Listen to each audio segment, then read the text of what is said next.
d'organiser ce bel événement, ce Challenger World Padel Tour. Merci à Padel Magazine de vous permettre de suivre tous ces matchs depuis les pré-prévia, le tableau des pré-qualifications. Challenger à Casa Padel qui a commencé donc lundi. L'équipe au service, l'équipe Pinheiro Ruiz. Je vais vous présenter ces 4 joueurs.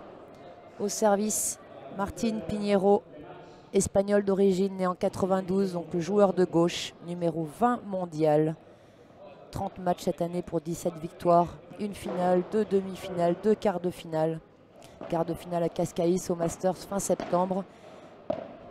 Finale au Challenger d'Aotearoa del Rey mi-septembre. Un Challenger donc qui est à l'image de ce tournoi cette semaine que vous pouvez vivre en direct de chez vous, peu importe où vous êtes dans le monde.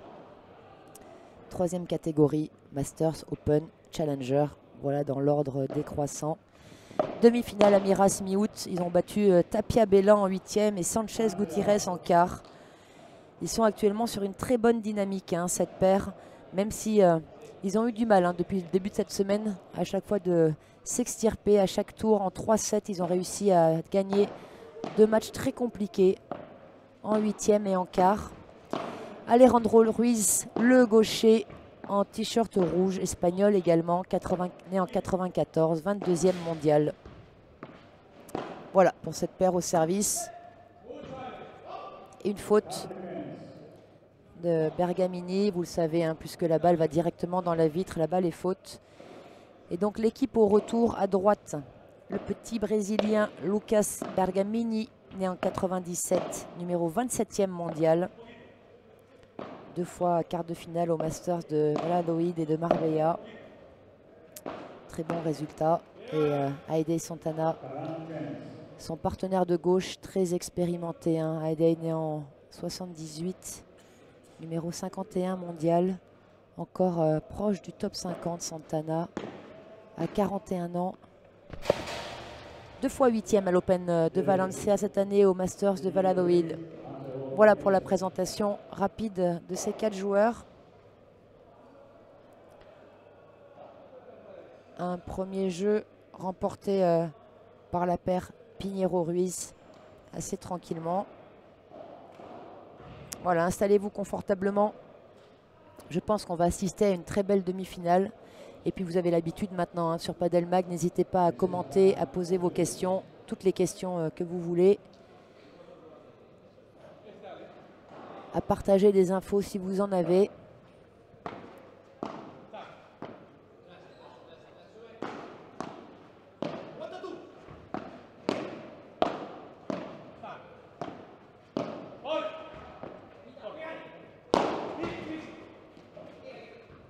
Il a raté son contre en volée de revers. Ruiz, il voulait la sortir cette balle, mais déjà il l'a remise dedans.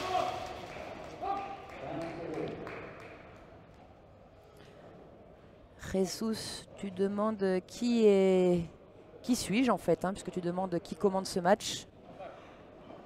On va tout de suite répondre à ta question.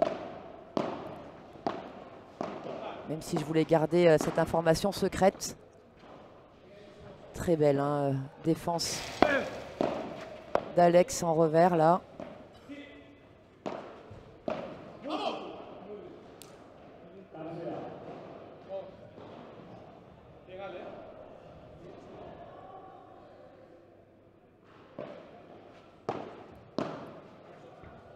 Service à la vitre. Première volée au centre longue. Voilà la base. Et puis une balle qui n'est pas sortie de la vitre là-bas du côté de Martín. Donc 30-15. Et au service, vous l'avez bien sûr reconnu, hein, Santana.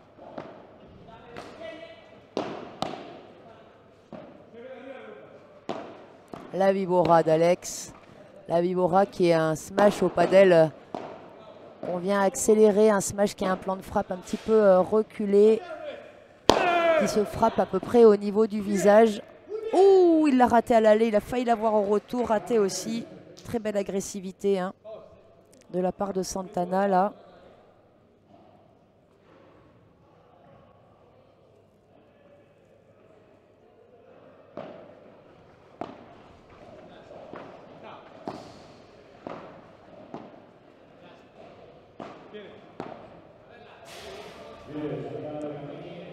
Et un jeu aussi tranquillement remporté par Bergamini Santana qui égalise à un jeu partout dans ce premier set.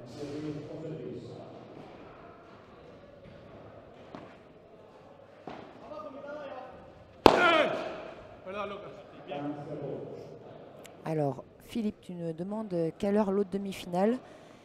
Tous les matchs se suivent, en fait. Première demi-finale femme que vous avez pu suivre en direct il y a quelques minutes avec la victoire de Reiter Navarro qui a commencé donc à midi. Et ensuite, il n'y aura pas de pause entre tous les matchs. Ce sera en suivant. Donc tout dépend du temps que dure chaque match.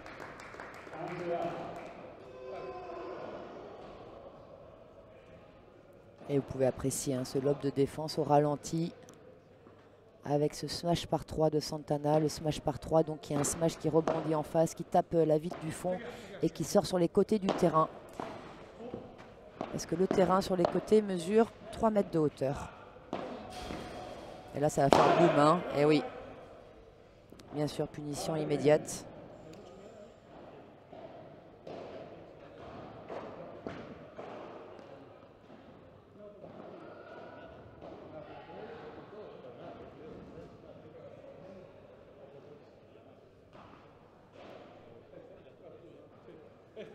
Et au live score, pour vous aujourd'hui, elle s'est déplacée exprès pour vous permettre de suivre le score en direct.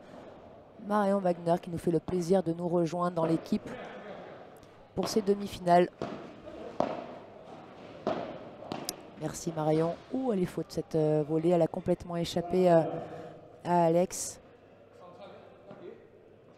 Il n'a pas réussi du tout à appuyer sur cette frappe et donc la volée qui s'est un petit peu envolée et qui a tapé le bas de la vitre.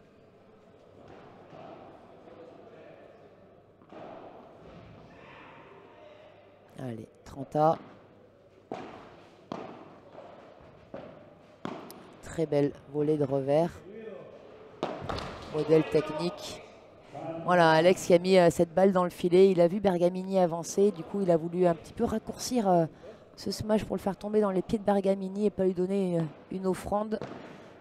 Et elle est restée dans le filet. Voilà, parfois, une faute, ça tient juste à ça. Et le premier break du match à l'instant. Jesus. On regarde un petit ralenti là. Voilà, vous voyez Pinheiro qui était déjà sur les talons. Et là, smash direct sur Santana, mais c'était vraiment la zone à jouer. Voilà, aucune intention de faire mal, vous le savez. Ça fait plusieurs fois depuis le début de la semaine que vous voyez des joueurs se faire toucher par des balles.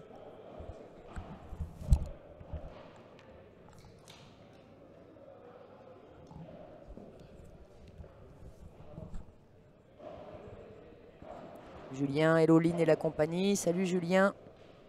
Voilà Ressus, tu sais désormais qui est derrière le micro. Bonjour à tous. Un plaisir comme d'habitude de vous retrouver.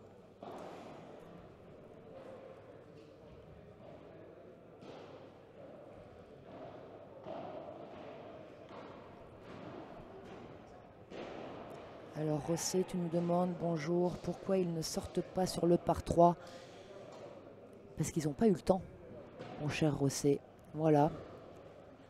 C'est vrai que maintenant, vous le savez, depuis hier, depuis les quarts de finale, les joueurs ont l'autorisation de sortir du terrain pour aller contrer ces smash par 3 dehors. On en verra des contres avec des sorties. Mais c'est vrai que jusqu'à maintenant, pas trop de sorties. Mais il y en aura. Ne vous inquiétez pas. On va assister à des points spectaculaires. Un match qui a commencé sur les chapeaux de roue. Cette première demi-finale homme et au service, le Brésilien Lucas Bergamini. Pour essayer de confirmer ce premier break du match. Faites vos pronostics. Dites-nous. On va voir surtout si la paire Pinheiro Ruiz a récupéré de ses efforts consentis lors du 8e et du quart de finale gagné à l'arraché.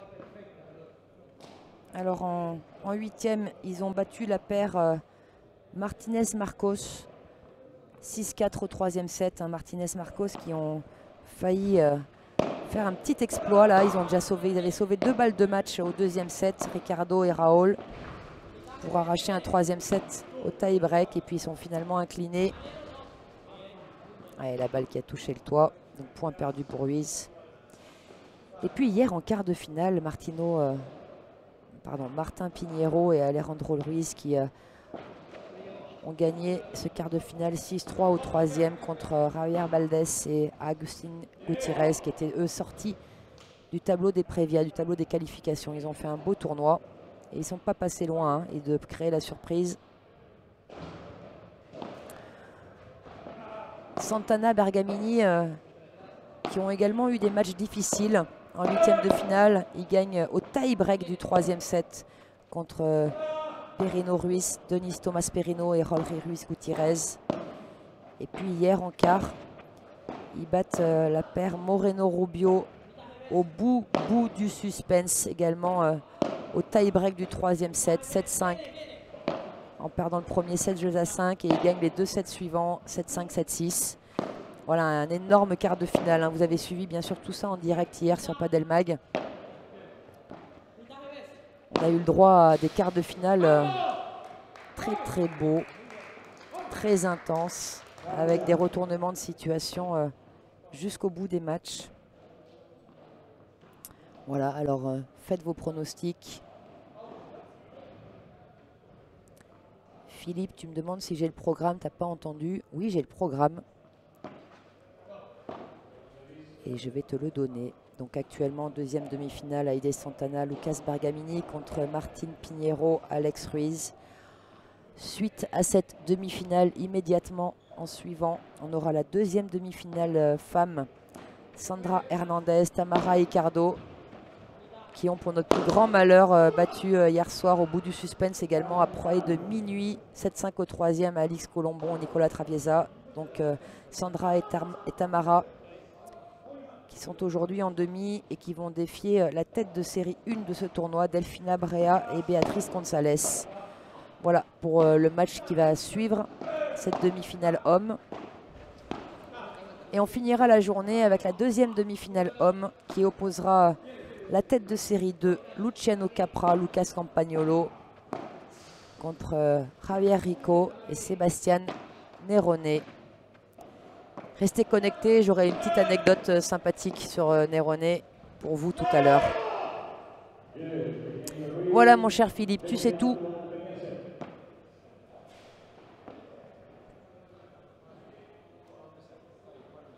Alors Ressus, tu mets une petite pièce sur Bergamini Santana. Très bien. Faites vos pronos. Moi, je mets une petite pièce sur Pinheiro Ruiz, personnellement.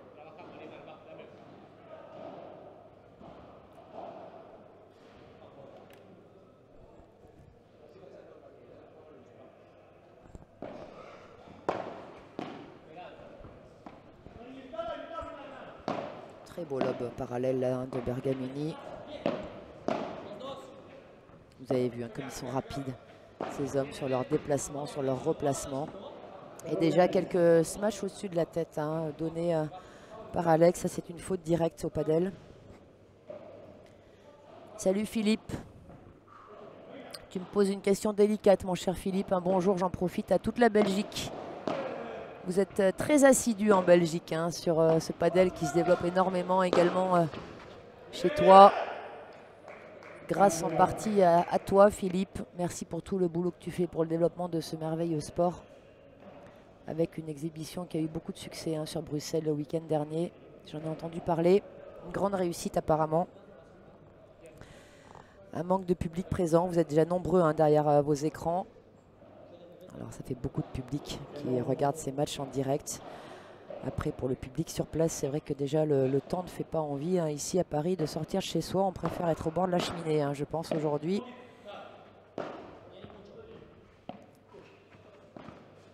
Et puis, pour être très très franche avec vous, je trouve dommage de faire payer l'entrée hein, sur ce genre d'événement. Donc c'est vrai que ça a dû refroidir quelques personnes de venir. Alors, c'est pas cher, hein, mais c'est quand même un coût. Et voilà, se déplacer.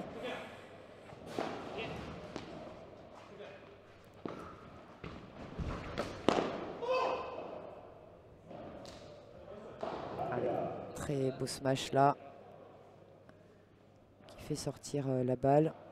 Après une très belle volée de revers au centre d'Alex Ruiz qui a mis en difficulté énormément la paire Santana. Bergamini qui a voulu défendre en faisant un lob. Et comme vous me l'entendez si souvent dire, ne défendez surtout pas avec un lob quand vous êtes en situation défavorable. Voilà, vous avez eu la démonstration du pourquoi et du comment juste à l'instant au point d'avant. Situation défavorable, on défend en bas au padel. Ce qu'a cherché à faire Bergamini.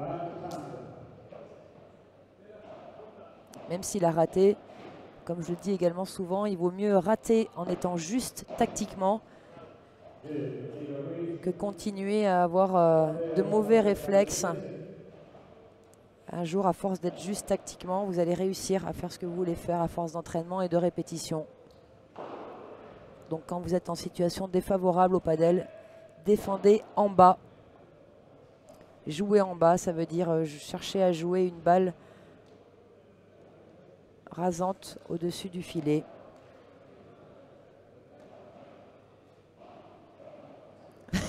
Merci Philippe. Tu déplores l'absence de public en disant que probablement il reste à la maison aussi grâce à la qualité de mes commentaires. Et peut-être, voilà une très bonne raison en effet.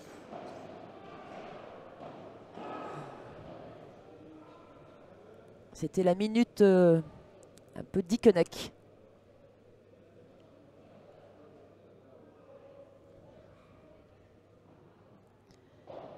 Voilà mes amis belges hein, que je vais retrouver prochainement. Soyez prêts en 2020. Je risque d'être souvent parmi vous là. Je vais venir faire un petit peu quelques tournois en Belgique. Un moment que j'ai ce projet. Voilà. Et j'ai envie un petit peu de me confronter aux joueuses belges. Petit coucou à Marie Maligo si elle nous écoute, avec qui j'ai déjà partagé de bons moments de padel. Marie qui est une des meilleures joueuses belges actuellement et qui vient régulièrement faire des tournois en France. Elle sera d'ailleurs présente le week-end prochain au Masters FFT Paddle Tour de Marseille. Le Masters donc qui est un P2000 qui va avoir lieu sur place publique à l'espace Borelli de Marseille. 2 cours seront installés à Marseille le week-end prochain en espérant qu'il fasse beau, avec animation, avec exhibition au programme de prévu et puis de superbes matchs avec les 16 meilleures joueuses françaises qui ont participé aux 7 étapes du FFT Paddle Tour cette année. Ce n'est pas forcément les 16 meilleures joueuses et joueurs français et françaises. Ce sont les 16 meilleurs qui ont participé aux étapes du FFT Paddle Tour, qui étaient tous des P2000. Et à la suite de ça, la Fédé a sorti un classement interne à ce FFT Paddle Tour et a invité ces joueurs et ces joueuses, donc des paires qui seront composées ou recomposées pour l'occasion. Soyez présents. Si vous êtes du côté de Marseille, week-end prochain, espace Borelli, rendez-vous à partir de vendredi après-midi et même dès vendredi matin, il me semble qu'il y aura des animations et des exhibitions au programme. Je peux vous donner le programme de tout le week-end si vous êtes intéressé. N'hésitez pas à me contacter.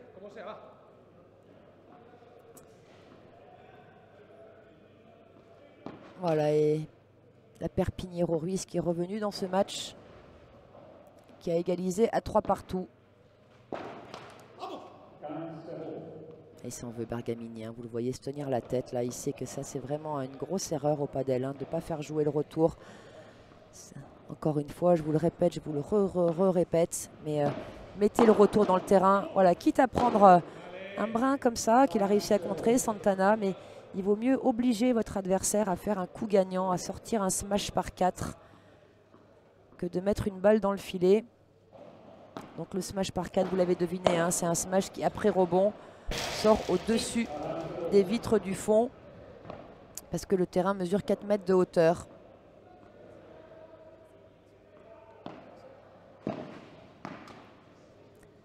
Nacho, good morning, thank you for this game, watching from Salta, Argentina. Ouais, vous êtes nombreux hein, de par le monde à avoir pris l'habitude maintenant hein, de suivre ces matchs. Thank you Nacho. Il est tôt en plus hein, là en Argentine.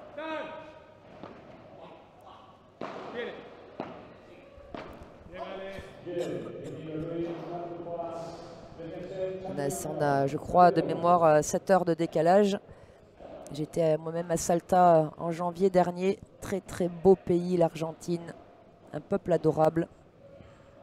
Un pays à découvrir. Et alors Ricardo, tu nous dis, il faut faire des étapes de World Paddle Tour dans le sud. Par exemple à Toulouse, ça manquerait pas grand monde ici dans le nord. Il fait trop froid. Voilà, on est au bord de la cheminée aujourd'hui. Hein. À faire griller des châtaignes. Je ne sais pas s'il fait beau dans le sud, ceci dit, mais voilà, c'est vrai qu'accueillir une étape du World Paddle Tour comme le fait très très bien cette semaine Casa Paddle, ça demande énormément d'organisation, une structure. C'est vrai que le Toulouse Paddle Club, par exemple, pourrait accueillir hein, ce genre d'événement avec tous les terrains couverts qu'ils ont. Un bonjour à Kevin Tournemire ou à Nicolas Trancard, également le coach du TPC, s'il nous écoute.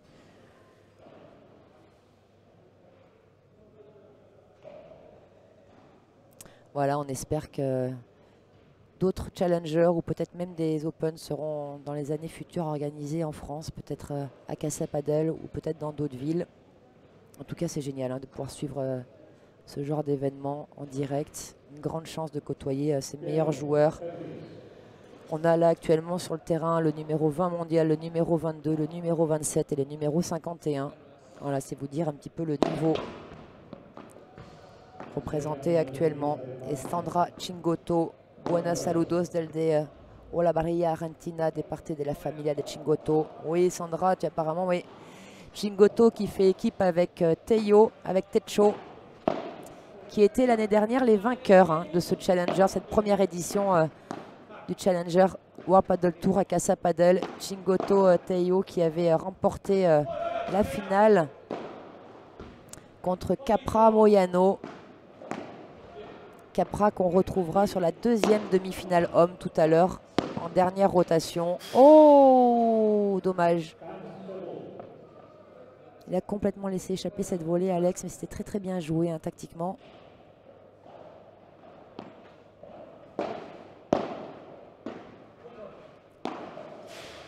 Il va la voir celle-là, Martin.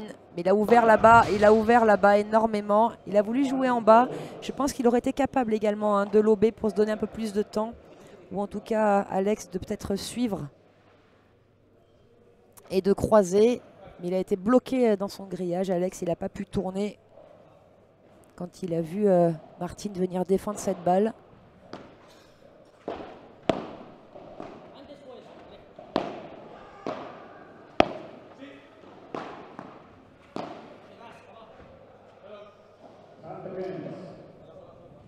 Et Ricardo, vamos Kevin, Toulouse Paddle Club, la prochaine à Toulouse. Allez Ricardo, motive notre Kevin national là pour qu'il organise un challenger chez lui.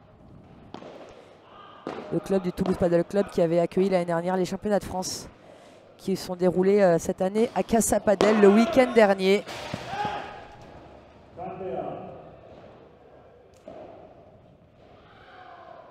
Et puis en même temps, Ricardo dit à Kevin d'organiser un P1000 féminin. Ça nous ferait plaisir, un petit message hein, en off.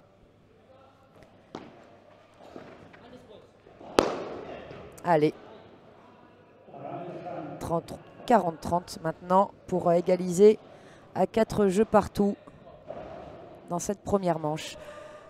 Vous voyez sûrement la différence également hein, entre le paddle féminin et masculin, même si tout à l'heure on n'a pas assisté à un match qui restera historiquement dans les annales. Mais ça vous donne une petite différence entre ce jeu masculin qui va très vite, qui frappe très fort, et le jeu féminin qui joue un petit peu différemment, avec beaucoup d'angles, avec une palette technique qu'elles sont obligées de maîtriser à la perfection pour déplacer les équipes adverses. Les hommes qui font très très vite la différence avec une frappe de balle forte. Alors pour info, la piste ici à Casa Paddle, et le central est très très rapide. Balle de break grâce à un petit let. Donc une piste rapide, même si les vitres ne sortent pas énormément. C'est-à-dire que la balle gicle pas beaucoup spécialement quand elle vient toucher une des vitres du fond. Mais une piste très rapide. Les hommes jouent avec des Head Paddle Pro, tandis que les femmes jouent avec des Head Paddle Pro S, qui sont des balles un petit peu plus vives que les Head Paddle Pro et qui permet aux femmes souvent de pouvoir également accélérer un petit peu le jeu et de faire des smash par 3 ou par 4. Ça va suffisamment vite chez les hommes, à l'image de ce point, pour ne pas en rajouter, à mon sens. Allez, la balle de break très bien sauvée. Derrière, très bon enchaînement, service volé, smash claqué parallèle de Bergamini, qui est sorti en par 3. Et avantage service pour égaliser à 4 jeux partout. C'est fait.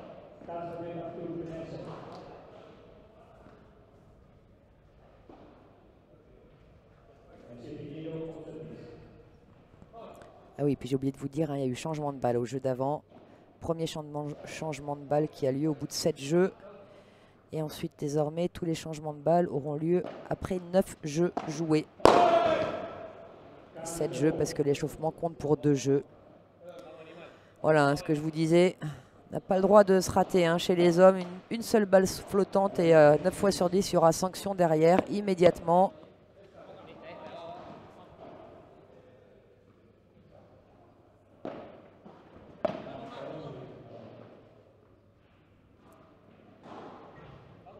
Allez, deuxième balle de service pour Pinheiro.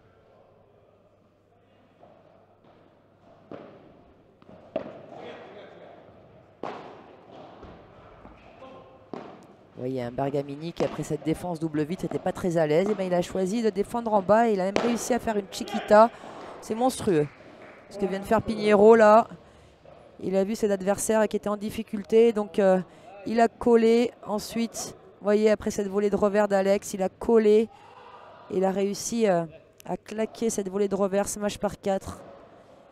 C'est énorme hein. Techniquement, c'est un timing parfait. C'est une frappe vraiment très compliquée à faire, hein, la volée de revers claqué qui sort comme ça.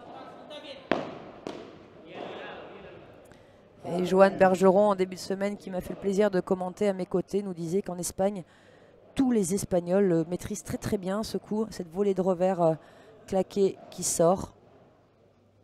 Alors qu'en France, très peu de Français hein, savent vraiment la maîtriser à la perfection. C'est vraiment quelque chose qu'ils apprennent très jeunes. C'est un coup qui fait vraiment partie du padel.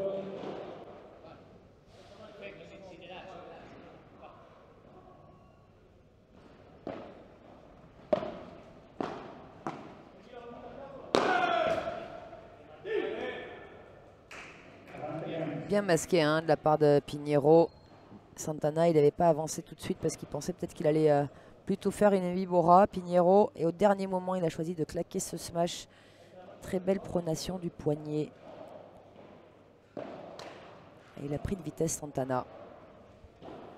Alors Mauricio, tu nous dis saludos desde Villa Carlos Paz, Argentina. Excelente transmisión. Felicitaciones. Gracias Mauricio, muchas gracias.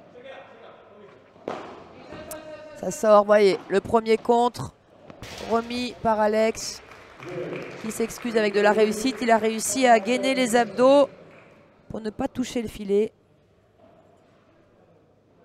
Et jeu pour Pinheiro Ruiz, qui mène 5 jeux à 4. Donc il a contré, hein. Bien sûr, vous avez le ralenti, la sortie de Bergamini, qui remet cette balle. Alex, vous voyez comme il évite de toucher le filet, parce que s'il touche le filet avant la fin du point, mais il perd le point. La sortie sous un autre plan de Bergamini. Alex qui arrive à mettre la raquette et qui continue en petit pas chassé pour pas s'écrouler dans le filet. Encore un nouveau plan, cette fois au niveau du filet. Voilà, vous en avez de la chance. Grâce à Padel Magazine. Tous ces plans qui vous sont proposés.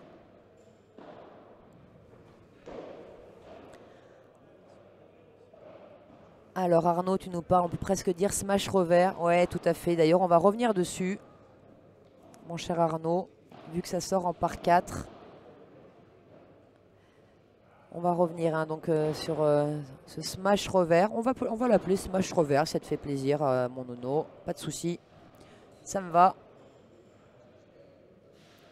C'est un smash par 3,5 hein, parce que ça sort entre le lampadaire, les vitres du fond et les vitres de côté. Alors on va l'appeler smash revers par 3,5. Voilà, avec une petite danse de Pinheiro en le faisant pour s'arrêter juste avant le filet.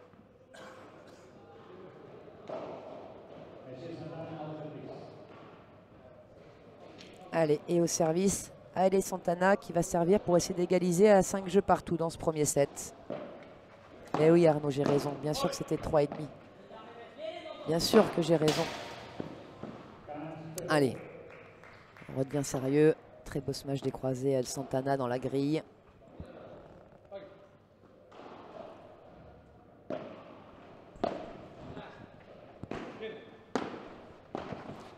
La Chiquita, contrée directe d'Alex. Alors la Chiquita, hein, pour ceux qui ne savent toujours pas. Oui, qu'elle était bien grattée cette balle. Complètement écroulée après la vitre. C'est l'effet qu'a donné Pinheiro, hein, cette balle. La Chiquita, donc c'est une balle qu'on vient glisser dans les pieds des volleyeurs pour les obliger à jouer une balle sous le filet. Et derrière, souvent, derrière une Chiquita bien jouée, bah, n'hésitez pas à avancer. Parce que le volleyeur va souvent devoir remonter cette balle. Et si vous êtes assez réactif, assez rapide pour aller vers l'avant, vous pourrez tranquillement venir poser une volée. Attention dans ces moments-là de ne pas exploser et de ne pas vouloir fracasser la balle parce que vous donnerez une chance supplémentaire à l'adversaire de défendre cette balle après une vitre du fond par exemple. Donc c'est là où il faut avoir la lucidité de venir poser cette volée et souvent entre les deux joueurs au centre, c'est très très bien.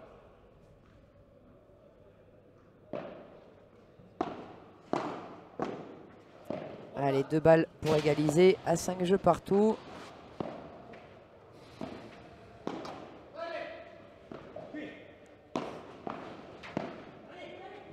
Voilà.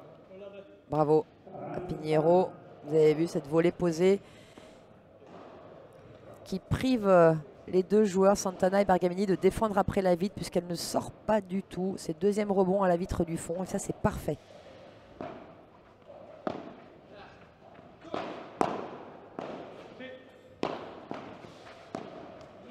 Ouais, bravo hein, Bergamini, hein, ce petit joueur là très, avec beaucoup de vélocité dans ses déplacements, très adroit sur toutes ces balles qui frappent en direct sous le filet, sur cette Chiquita, très physique.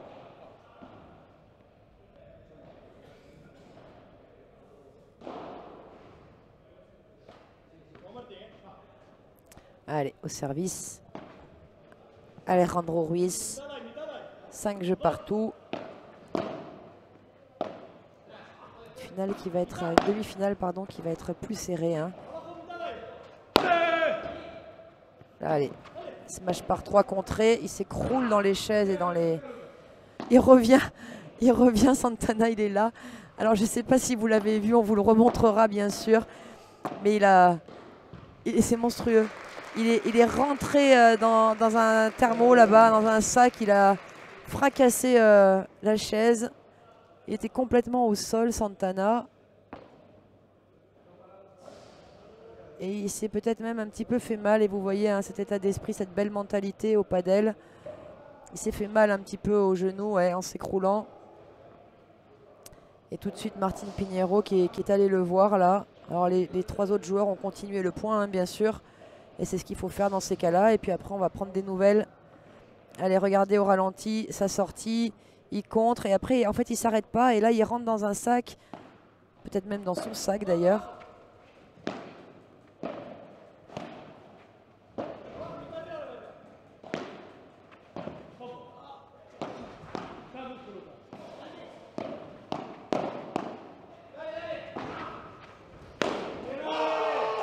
Et le smash par 4. Ils sont bien battus. Hein. Et la Bergamini, il avait encore réussi à défendre cette balle. Voilà, il a obligé un coup de plus. Encore un coup. Et comme je vous le dis si souvent, c'est la base. Faites jouer vos adversaires un coup et encore un coup. Et toujours un coup de plus. Et vous verrez parfois des fautes hallucinantes arriver. Avec un petit manque de concentration et de rigueur de vos adversaires. Tout peut arriver au padel.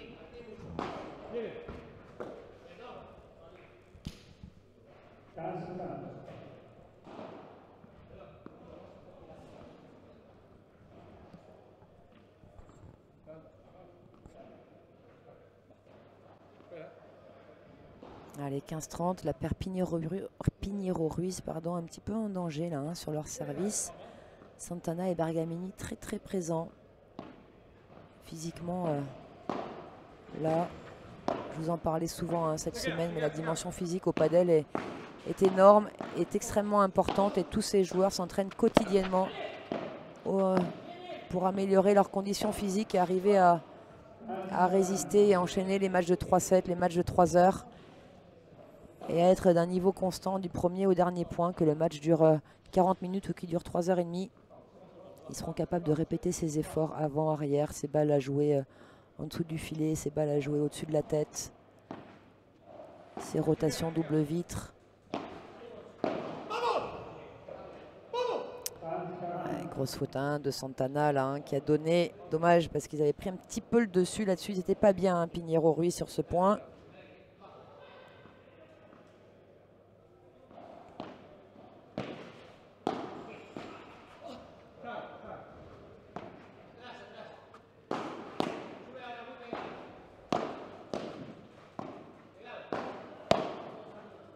Et vous voyez Pinheiro-Ruiz qui cherche à laisser au fond hein, Bergamini et Santana et à les obliger. C'est énorme, hein, c'est énorme. Alors c'est très très intéressant hein, ce qu'on vient de voir là en termes de jeu d'équipe entre Santana et Bergamini. Voilà, très tôt, donc ils ont vu que ça allait claquer un smash par 3. Donc Santana a anticipé la sortie. Mais au cas où cette balle ne sorte pas, très intelligemment, Bergamini est venu, et vous allez bien sûr le voir au ralenti, Bergamini est venu protéger le côté de son partenaire. Vous voyez, hein, quand Santana il sort, Bergamini il s'approche du centre. Alors ça c'était sur le premier smash par 3 où c'était son sac hein, d'ailleurs à Santana. Il s'est écroulé dans son sac et pourtant il l'a laissé encore au milieu, au même endroit. À sa place je l'aurais poussé un petit peu derrière les chaises mais bon. Voilà, regardez, il finit sa course, il bute dans son sac, il renverse la chaise sur leur coach présent hein. Aujourd'hui à Santana et Bergamini, il est toujours là le coach, ce qui permet d'aider ses joueurs et qui discutent entre les points. Vous le savez peut-être pas, mais au padel, le coaching est autorisé. Et j'espère qu'en France, il le sera cette année. Parce que pour l'instant, en France, il y a plusieurs personnes qui coachent un petit peu pendant les tournois en off. C'est un petit peu dommage. Voilà, donc autant le rendre officiel, autant faire en sorte que ce soit autorisé. Et au moins, ce sera beaucoup plus clair pour tout le monde. Et voilà, en effet, Arnaud, comme tu dis, un moment important du premier set. Le break est fait. 5 partout. Break, en effet, ça fait mal un petit peu mentalement. Et on va voir hein, la réaction de Pinheiro-Ruiz. Mais pour l'instant, sur l'ensemble de ce premier set, un petit peu au-dessus. Santana, Bergamini, un petit peu plus solide. Un petit peu plus résistant.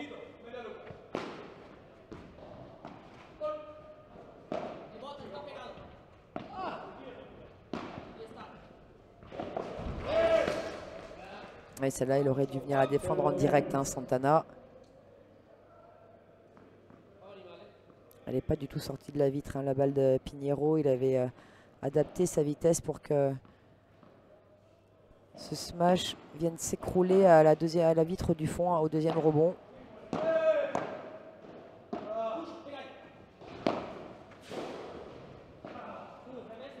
Voilà, même configuration que tout à l'heure, mais cette fois Alex, il a eu le temps de croiser et donc de protéger le côté de terrain de son partenaire. Ensuite, gros lob pour pouvoir rechanger et récupérer sa diagonale préférentielle.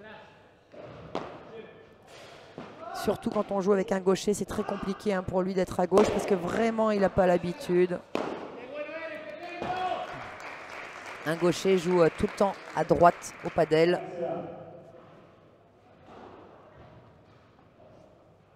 Alors Arnaud, tu nous dis,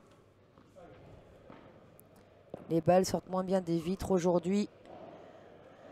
Ok, il y a l'effet, mais quand même, on dirait, pardon, on dirait comme un effet d'humidité sur les vitres. Ouais, alors tu n'as pas dû m'entendre tout à l'heure sur la première demi, je l'expliquais en effet.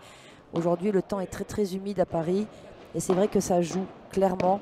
Un petit peu à l'image du match que Skat et Seskoun ont perdu mardi soir, où il y avait énormément d'humidité et du coup les balles sortaient beaucoup moins bien. Et c'est vrai que les joueurs, mais surtout courant de ça, ils ont pris ces infos aussi et ils adaptent leur jeu là-dessus.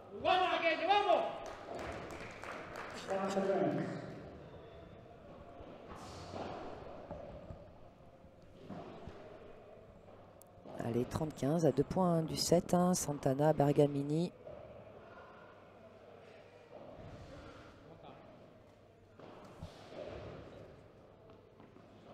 Tu es très très fort Arnaud, tu dis que ça se voit direct. Merci pour la précision Lynn. Avec grand plaisir, je suis là pour ça. Aussi pour ça. Mais en effet, tu as un bon œil, une bonne connaissance du jeu. Bravo à toi Arnaud.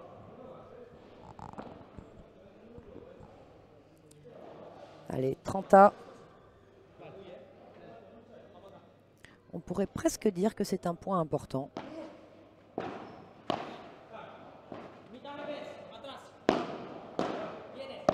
Il le fait très très bien Martin, hein, ce contre en direct en revers, où il bloque très bien sa main et son poignet. Et derrière, très très souvent, il le suit à la volée. Il a pour l'instant, je crois, pas toujours mis dedans, hein, chaque fois qu'il a fait cette frappe. Donc une frappe en direct au padel, c'est une frappe qu'on joue après rebond. C'est ce qu'on appelle une frappe en direct dans ce sport. Et vraiment sur ces frappes en direct revers, il est très fort là-dessus, hein, en bloquant pour rejouer en bas systématiquement une balle tendue mais qui descend.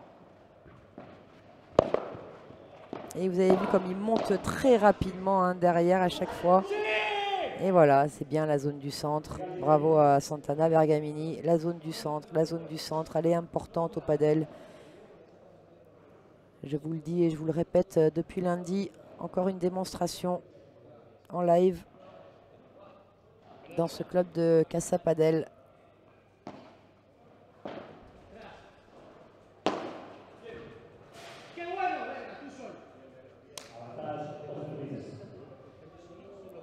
Allez, voilà la première balle de 7 pour la paire Santana-Bergamini.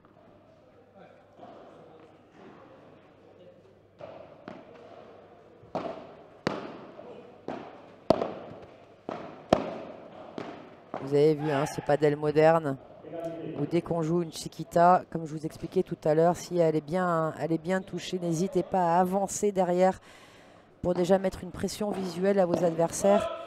Et puis pourquoi pas, si la balle remonte un peu, voilà, là elle remontait un petit peu moins. La balle de Bergamini s'est fait avoir Pinheiro, mais voilà, encore une fois, démonstration en live. Dès l'instant où vous faites jouer une balle sous le filet à vos adversaires, n'hésitez pas à avancer un petit peu et de prendre l'info, voir ce qui se passe. S'il rejoue une très belle volée, voilà, soyez prêts à reculer. Et puis si la volée est un petit peu flottante, et bien venez la chercher très rapidement en changeant le rythme de votre avancée dans le court.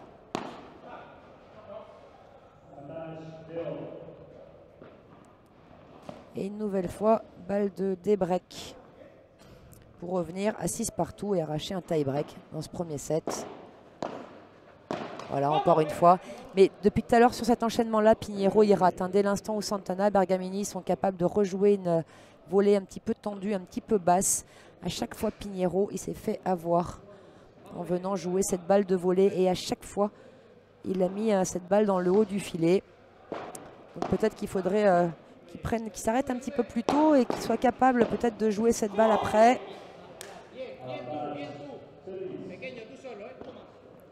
Un placement très étonnant, hein, régulièrement de la part de Pinheiro, qui met une grosse pression physique. En plus, il a mis un t-shirt jaune fluo, comme ça au moins on ne peut pas le rater.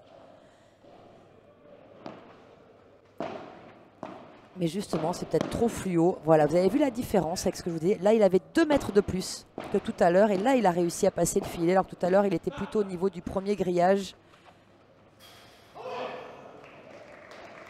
Complètement différent, hein. Ça se joue à pas grand chose le padel, il y a des détails comme ça mais qui ont une énorme importance au bout du compte et des conséquences incroyables, on va dire, même si ça reste que du padel et qu'un point de padel c'est quand même assez important pour ces joueurs professionnels qui vivent de ce sport, du moins qui essayent d'en vivre.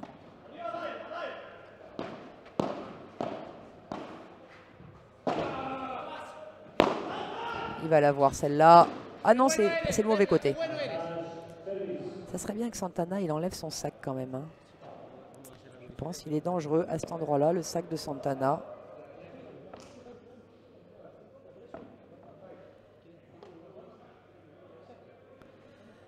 Voilà, donc Pinheiro qui a contré ce smash par 3, mais qui a remis la balle dans son camp. Et du coup, bah, vous l'avez compris, hein, ça... Voilà, là, il a joué une volée à Pinheiro un petit peu plus, avec moins de vitesse, un petit peu plus en toucher. Et ça lui permet de passer le filet. Alors tout à l'heure, il les jouait assez tendu, assez bloqué. C'est bien, il s'est adapté.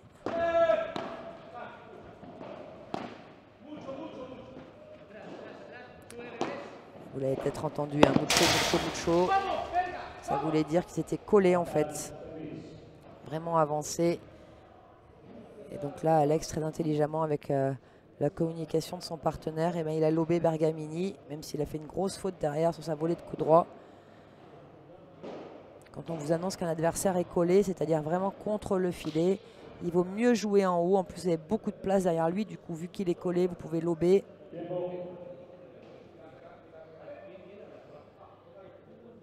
Allez, une balle de 7 de nouveau. Oh! Alors là, contrairement à tout à l'heure, Pinheiro, il a mis ce retour dans le filet. Alors sur balle de 7, ça fait très très mal hein, mentalement.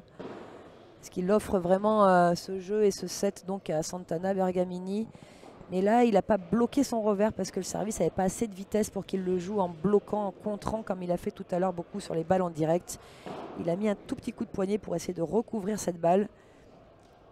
Mais il n'a pas donné l'ordre à la balle de passer le filet avant de redescendre.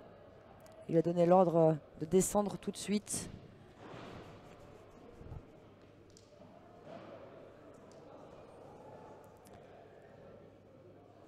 Arnaud nous dit pas de faute en retour, interdit au padel, mais complètement, mais c'est interdit par la religion du padel. D'accord, c'est vraiment, et vous le savez maintenant, on met les retours dedans, on met les premières volées dedans, et après on voit ce qui se passe. C'est bien, vous retenez les leçons les jeunes, et ça me fait plaisir. Et entre-temps, appréciez les ralentis que Padel Magazine vous propose.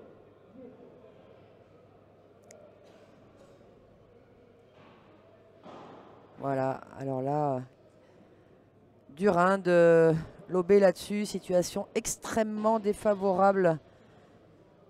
Après, on vous dira, il a fait à peu près ce qu'il peut. Alors là, Pinheiro, juste, il sauve sa vie. Hein. Sur ce smash.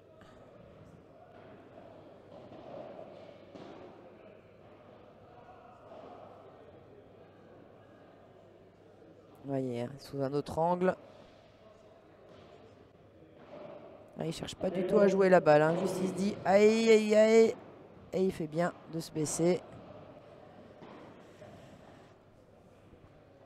Voilà, et Priscilla, tu nous dis Vamos Lucas.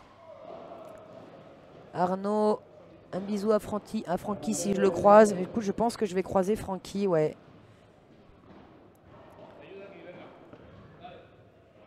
Francky te lit et Francky m'écoute. Donc voilà, il a eu le message. En effet, un merci, un grand merci à Franck Binisti et Pauline Renvoisé à travers Padel Magazine pour tout le boulot, la promotion et le développement de ce sport. Voilà, ça y est, ils ont poussé les chaises.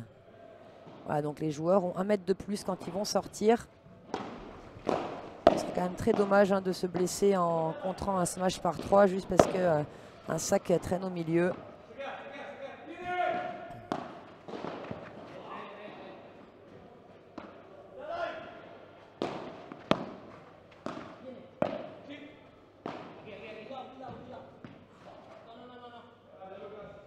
Ouais, vous avez vu Bergamini hein, qui a dit que sa balle était faute.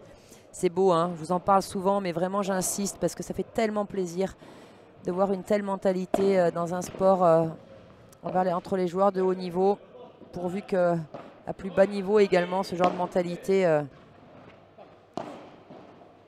soit la règle. Voilà, Bergamini qui avait donc renvoyé la balle grâce au grillage. Et donc c'est lui qui a annoncé tout de suite à ses adversaires que sa balle était faute. L'arbitre ne pouvait pas vraiment le voir. Et mon petit Noah, mon petit espion, Vamos Alex, à Lorin Contigo.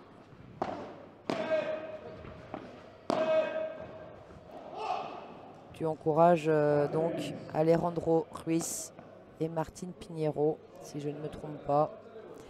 Écoute, hein, tu as vu en direct, hein, mon cher Noah. Ils ont perdu le premier set, mais comme tu le sais si bien, toi, très grand joueur de padel, même si tu es très jeune, rien n'est fini. Oh, c'est monstrueux. Alors ça aussi, bien sûr, hein, on va vous proposer le ralenti de cette frappe. Regardez ce chewing-gum. Chewing-gum légèrement frappé, hein, mais c'est une balle.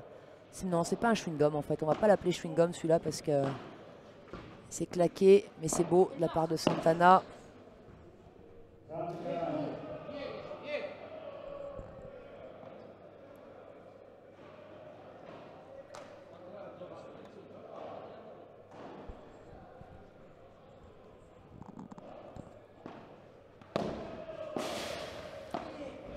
Et puis ces balles de break, hein, de nouveau dans ce premier jeu.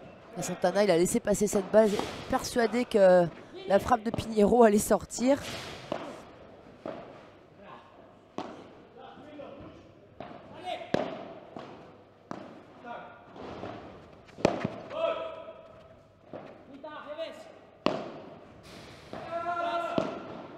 Allez. Revers à deux mains de Pinheiro qui s'en est sorti comme il pouvait là.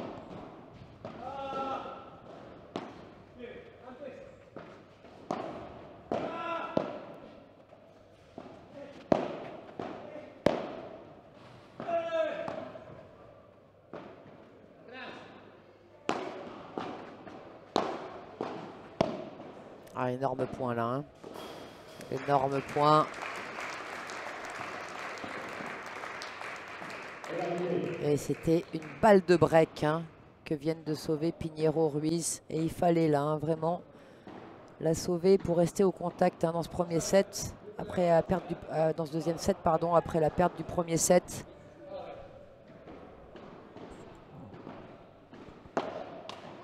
Avec un petit cadeau derrière de Bergamini qui s'en veut. Et vous voyez hein, son langage corporel et ses émotions là qui montrent.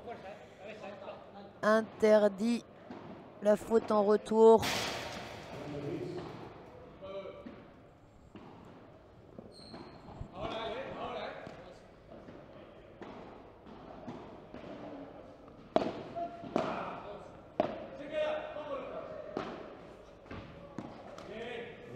Et voilà, Pinheiro Ruiz qui s'en sort finalement dans ce premier jeu en sauvant une balle de break au bout d'un point extrêmement disputé par une tentative de croquette non validée puisque Bergamini a touché la balle. Mais gagnante quand même, cette Chiquita.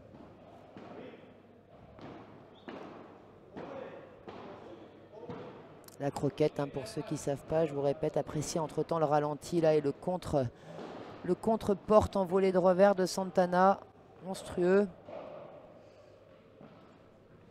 Et donc la croquette qui est un passing qu'on fait à deux à l'heure, à droite ou à gauche ou au milieu des deux volleyeurs. On voit cette balle vous passer juste à côté sans pouvoir la toucher. Et vous venez de voir Fred Pommier, Sébastien Gay rejoindre le public dans les gradins. Les joueurs ont attendu qu'ils s'assiedent pour recommencer le match.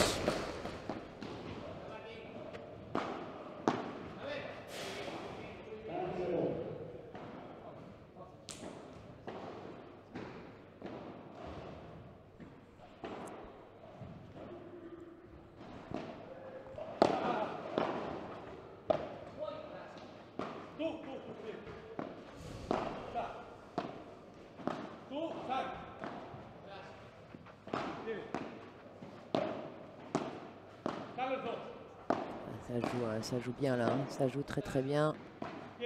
En bas, en haut, Pinheiro et Ruiz qui essayent de faire avancer un petit peu leurs adversaires pour ensuite pouvoir les lober et regagner le filet. Et là voilà Pinheiro qui d'un coup, hein, voilà, on vous les montre à l'image, Yann Oradou, Sébastien Gay, Fred Pommier.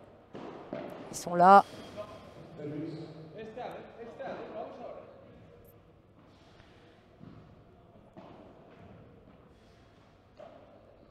Et donc d'un coup Pinheiro qui a surgi.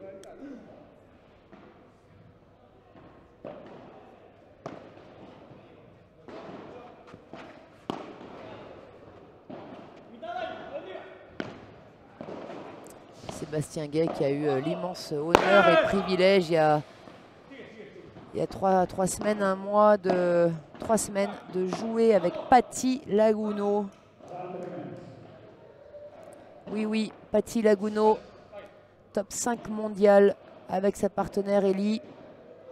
Et Patti qui nous avait fait l'immense honneur de venir à l'Open de France qui se tenait place du Capitole à Toulouse, organisé par Claude Betch et André Lafenêtre.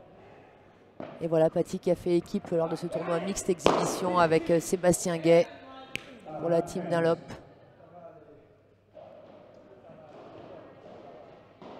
Un moment incroyable.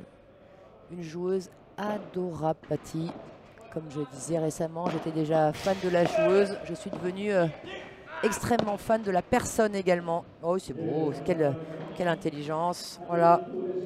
Santana qui avait joué une balle courte pour faire avancer Pinheiro. Du coup, Alex qui était obligé de venir bloquer le centre au cas où. Et Bergamini qui s'est précipité pour intercepter cette balle le plus tôt possible et prendre encore du temps et la mettre dans l'espace libre tranquillement, sans risque.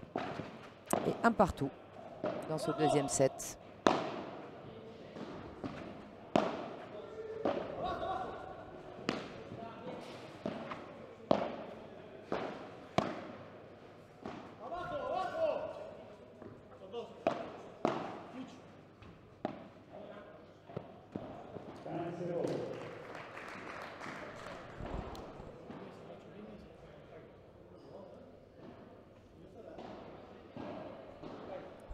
Et vous voyez à l'antenne là, en direct, le coach de Santana, Bergamini, qui prend des notes, qui a dû sûrement voir un point tactique qui va dire à ses joueurs au changement de côté prochain quand il y aura 2-1.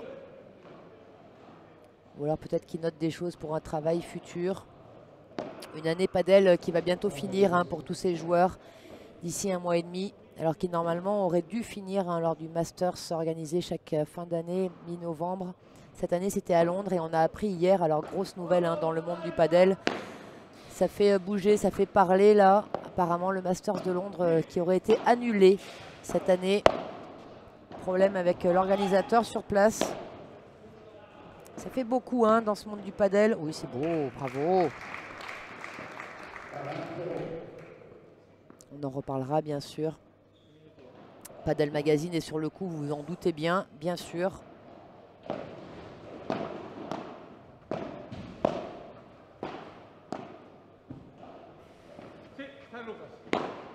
Tiens Noah, je profite que tu sois avec nous là pour savoir si tu vas participer au championnat du monde jeune. Championnat du monde qui vont avoir lieu dans quelques semaines là. Les premiers championnats de France jeunes qui ont été organisés en France à Toulouse d'ailleurs il y a 3 semaines également. Et la sélection qui est sortie officiellement une semaine plus tard. Donc voilà la première équipe de France jeune cette année qui vont représenter et défendre nos couleurs. La nouvelle génération qui est en train d'arriver, qui est en train d'être formée. Et puis bien sûr, vous le savez tous, on attend avec impatience la sélection et l'officialisation de la sélection définitive des équipes de France féminines et masculines seniors. Alors les sélectionneurs qui ont déjà envoyé leur liste à la Fédé. Mais maintenant, on attend une validation officielle du COMEX, du comité exécutif de la Fédération française de tennis. Et normalement, à part si entre-temps quelque chose d'incroyable arrive, mais normalement, ce COMEX se réunit vendredi prochain. Voilà, encore 6 jours à attendre pour savoir quels joueurs et quelles joueuses vont nous représenter au prochain championnat d'Europe officiel organisé par la FIP du côté de l'Italie.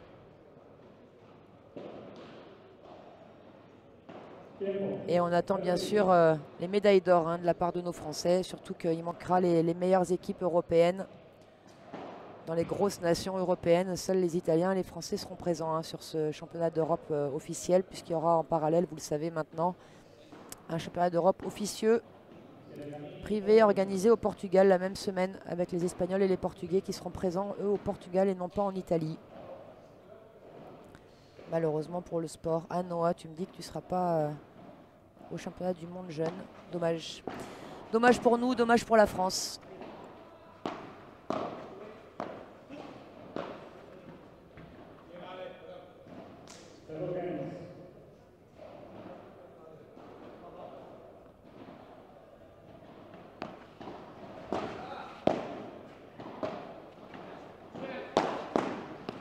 Oh, quel énorme bloc hein, de la part d'Alex sur cette Vibora de Bergamini. Oh, qu'est-ce que c'est bien joué. Qu'est-ce que c'était dur à faire de la part de Martine. Regardez ce ralenti là. Gros bloc encore, gros contre. Et alors, qu'est-ce que ça a été. Quelle intelligence hein, de la part de Pinheiro de reposer cette balle-là, puisque Bergamini l'aurait défendu hein, de l'autre côté.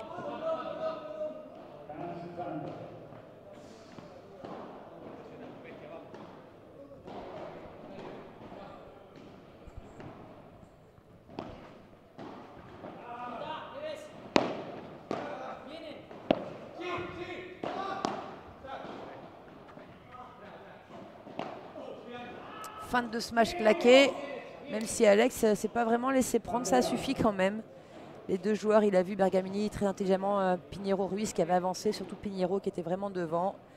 Il a feinté un smash claqué en force et il a posé cette balle entre les deux joueurs pour qu'elle vienne mourir hein, sur la vitre du fond au deuxième rebond.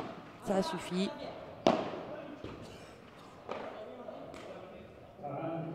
C'est, je pense, donner un coup de raquette Pinheiro. Il va voir si la vitre est un petit peu humide.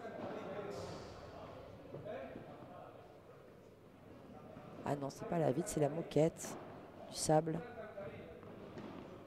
Un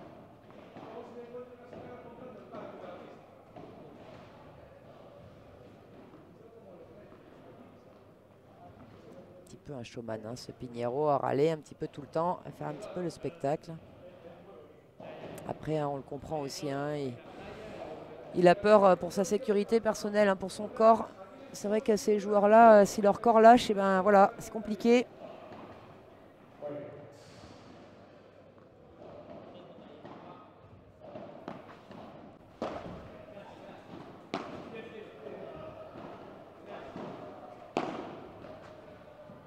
Allez, jeu.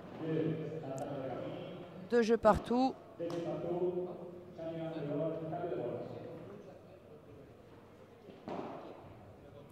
Changement de balle. Puisqu'on en est à 16 jeux joués. 7-5 au premier set, 7 et 5 qui font 12. 2-2 au deuxième, 2 plus 2, 4. 12 plus 4, 16. Je suis prête pour participer aux chiffres et aux lettres. Et en tout cas, ça fait donc deuxième changement de balle, puisque le premier a lieu au bout de 7 jeux, vu que l'échauffement compte pour 2 jeux. Et ensuite, tous les 9 jeux, on changera de balle.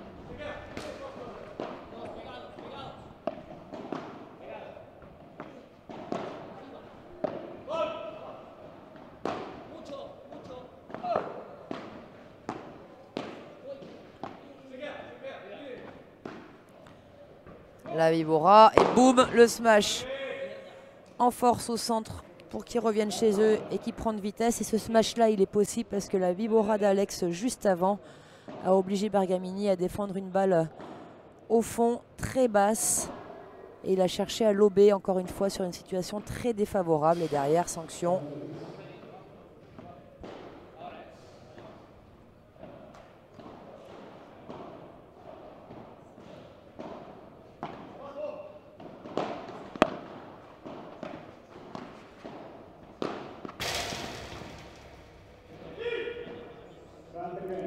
35.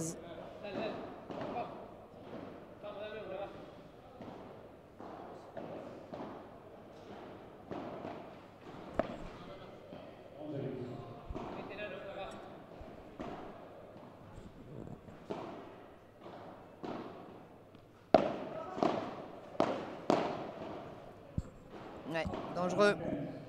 Pourquoi pas, mais dangereux de le faire. Il faut être conscient des risques là. Hein. Dangereux parce que Bergamini, avec Santana, ils avaient décidé d'avancer, de mettre la pression à la volée. Et la dernière volée de Bergamini, elle était pas très bien touchée.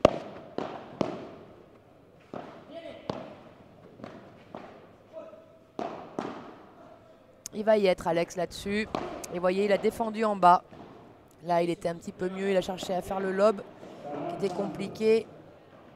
Elle va dans la vitre, la balle, mais...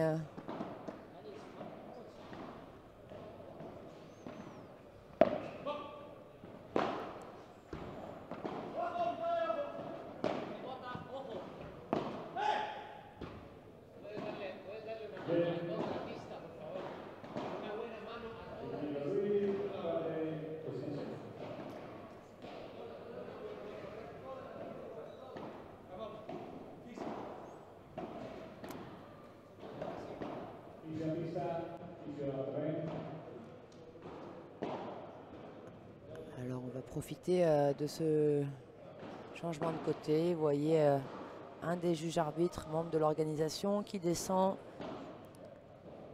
après que Pinheiro qui va voir. Vous voyez David. Maintenant, le couteau suisse cette semaine du staff de Casa Padel, qu'on remercie encore une fois d'organiser, d'accueillir un tel événement.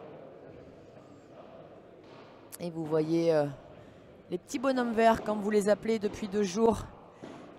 Les jeunes bénévoles qui sont là pour le confort des joueurs et des joueuses. Essuyez les vitres. Essayez que cette humidité sèche. Et entre-temps, régalez-vous avec les ralentis proposés par Padel Magazine. On va avoir une petite interruption kiné quelques minutes.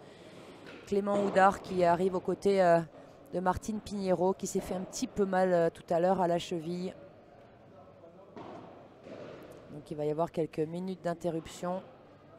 Et on vous laisse pendant ce temps apprécier les ralentis proposés par Padel Mag, les images du kiné qui va s'occuper de Martine Pinheiro.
Allez, on est reparti. Donc pour cette deuxième demi-finale, Challenger WAPADL Tour de Casa Padel. Et vous avez pu voir hein, quelques ralentis pendant cette interruption de jeu. Le kiné qui s'est occupé de Martine. Et puis les membres du staff et de l'organisation de Casa Padel qui sont un petit peu occupés des vitres du terrain pour faire en sorte que ça se sorte un petit peu mieux malgré l'humidité ambiante.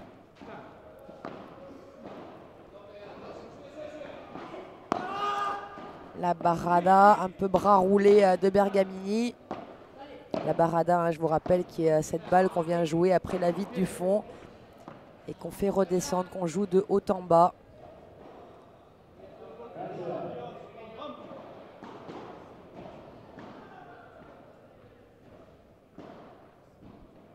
Et on va voir un petit peu les 4 joueurs, hein, comment ils vont gérer cette petite interruption qui a eu lieu. Ça casse parfois un petit peu la dynamique.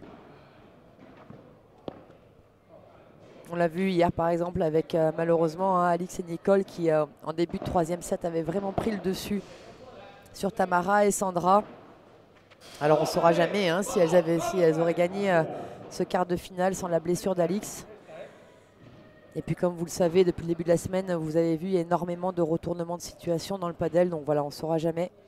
Mais clairement, elles avaient pris à ce moment-là, en tout cas, le dessus quand Alix s'est blessée à la cheville. Et cette interruption de plusieurs minutes avec la venue du kiné a un petit peu cassé la dynamique de ce match. Qui a mis 2 jeux à vraiment reprendre à haute intensité.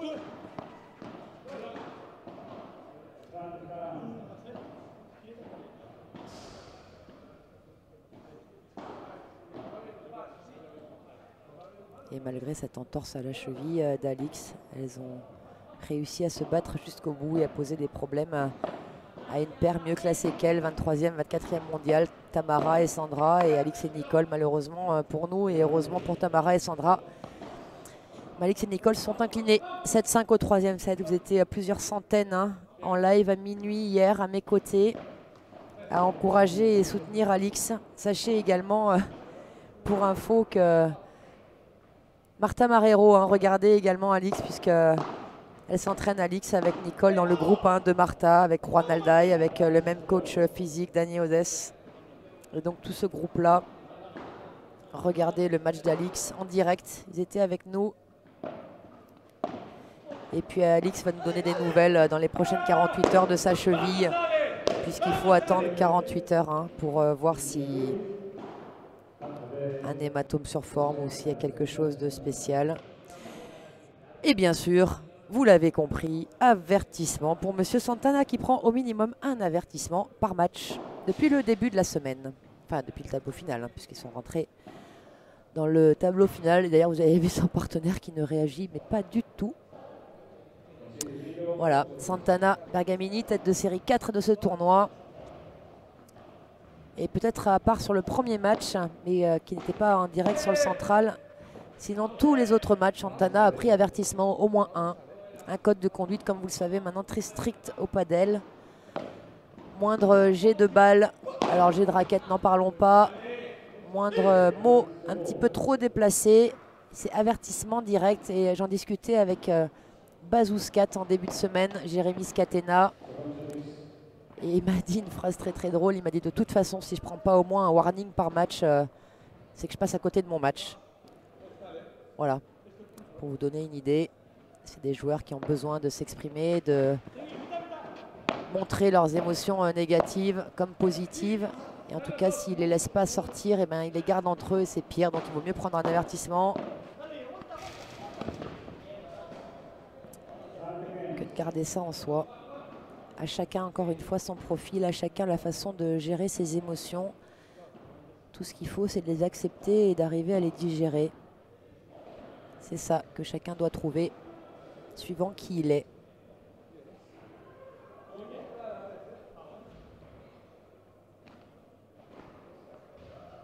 Et donc cet avertissement qui a suivi le break de Pinheiro Ruiz, qui mène maintenant 4-2 dans ce deuxième set après la perte du premier.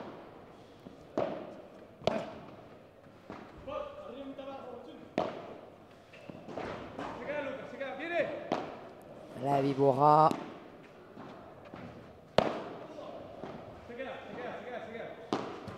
Vibora encore d'Alex. La Vibora qui signifie vipère hein, en espagnol. À l'image un petit peu de ce merveilleux petit animal qui très rapidement et insidieusement se faufile. Voilà. La Vibora qui est donc un smash qu'on vient frapper avec un plan de frappe légèrement reculé au niveau du visage et qu'on vient slicer pour que la balle s'écrase au sol après le rebond ou après la vitre.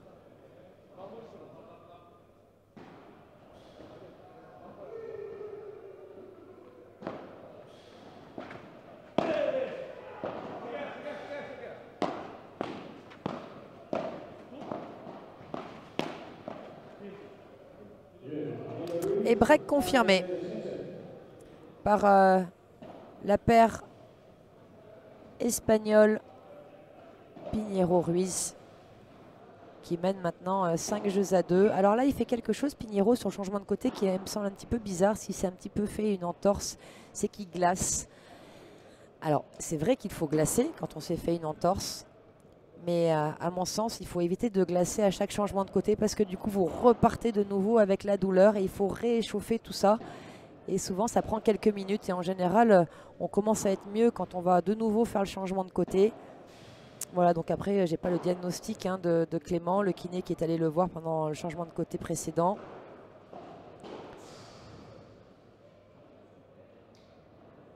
Oui, tu es content, hein, mon petit Noah. Voilà, ils ont breaké. Tu vois, même ils sont assez tranquilles hein, sur le changement de côté. Là, ils rient ensemble, Alex et Martine. Le coach, toujours présent pour Haydai et Luca.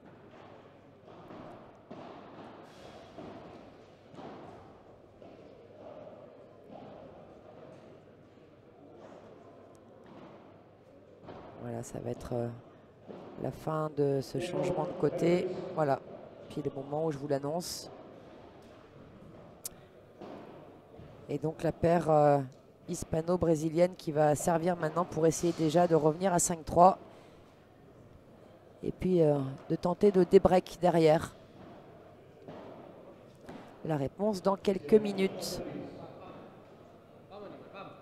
Au service, le Brésilien, donc Lucas Bergamini, né en 97, numéro 27e mondial.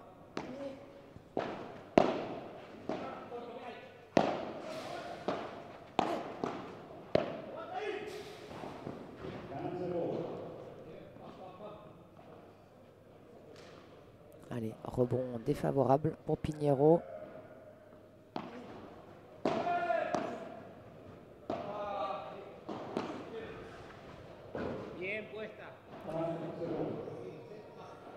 Superbe, hein, ce smash bien gratté de Bergamini.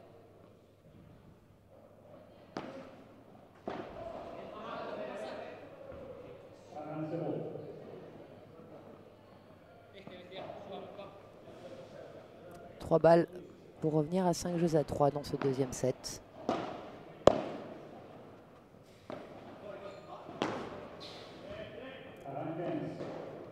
La balle de Lucas qui est allée directement dans le grillage et donc qui est faute. Elle n'a pas rebondi au sol avant de toucher une paroi. Et voilà, un jeu très tranquillement remporté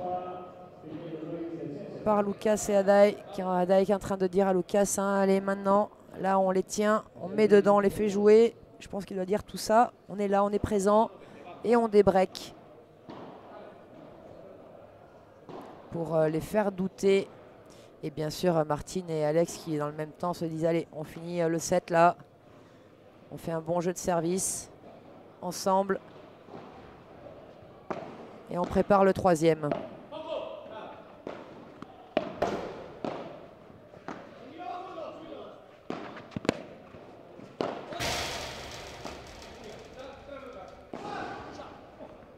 Oui, c'est bien d'Alex. Hein. Énorme, hein.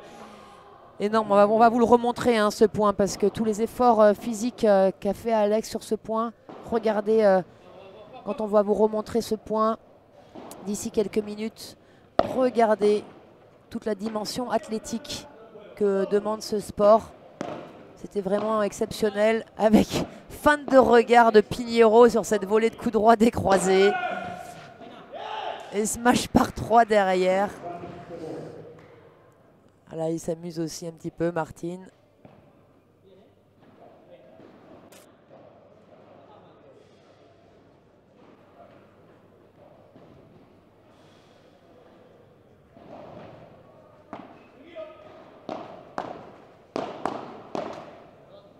Il est en mode chaud, hein, je crois, la Pinheiro. Je ne sais pas si ça va pas le desservir à force. Manque un petit peu de rigueur là. Hein. Ouais, très bien, bravo. Bravo Alex. Mon cher Noah, tu l'as vu, 2 balles de 7 pour tes favoris. Écroulé hein, sur cette première balle, Alex, là.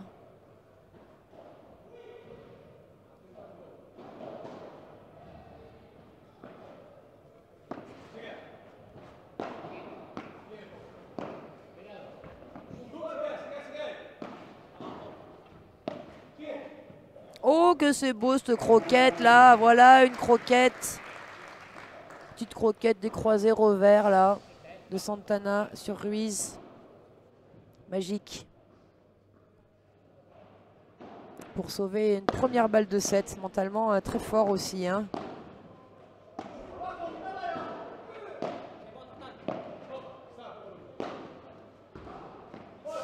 Ça... Oh là là, ça touche pas le toit. C'est vraiment quelques centimètres. Hein. Voilà, le deuxième set, on va en profiter hein, de cette fin de set pour vous montrer donc les ralentis dont je vous parlais là. Appréciez la dimension athlétique. Regardez, suivez Alex Ruiz un petit peu sur ses points.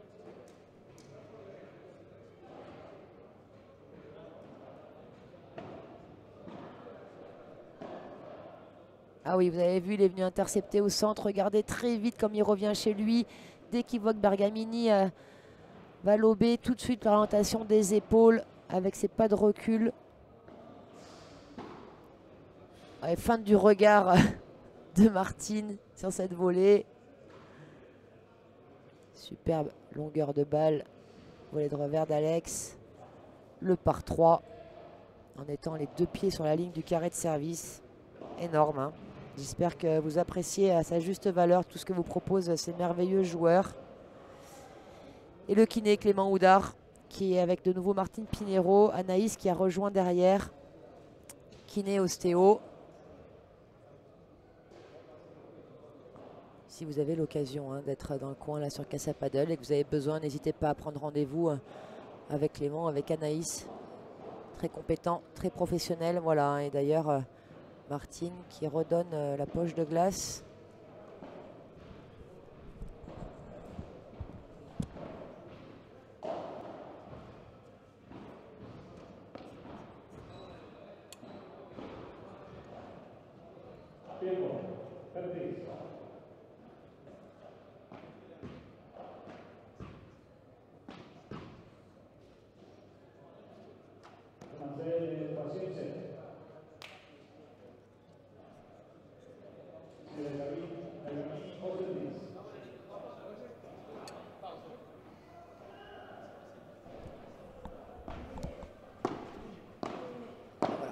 On est reparti donc dans ce troisième set, set décisif, set qui va avoir une place en finale dans ce challenger.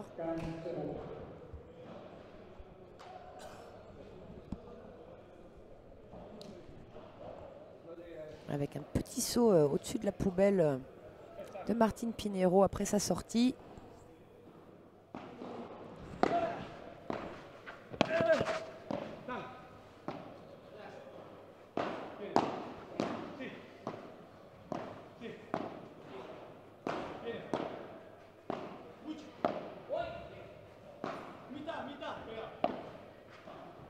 Oui, c'est beau. C'est très très bien annoncé hein, de la part d'Alex. C'est ce qui a permis à Pinheiro de réussir cette croquette croisée. Le coup d'avant, il lui avait dit mucho en disant que les joueurs donc étaient collés. Et le coup d'après, il lui a dit que c'était un petit peu loin du filet. Et Pinheiro, il savait du coup qu'il avait de l'espace. Santana, il aurait dû coller un petit peu plus hein, sur cette frappe-là.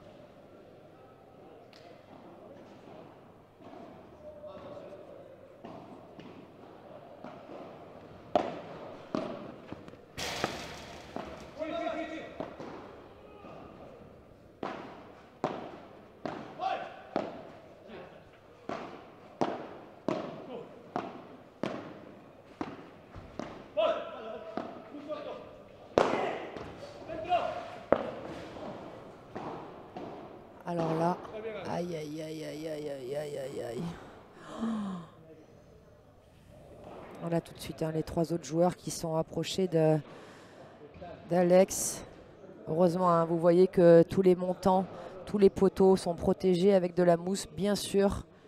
Et vous comprenez maintenant pourquoi. C'est pour protéger la santé des joueurs hein, qui se battent comme des fous sur toutes les balles, sur toutes les frappes.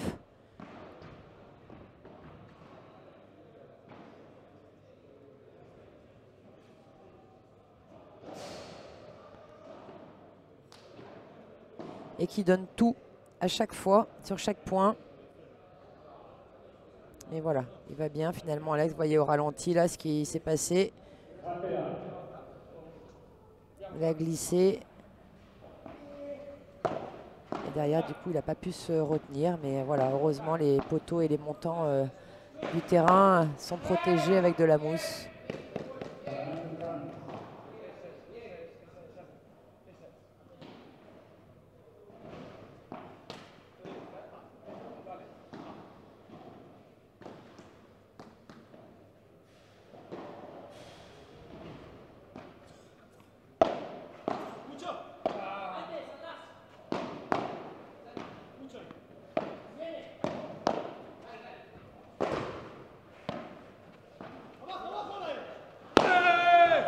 Ça va être contré en smash par 4. Et oui.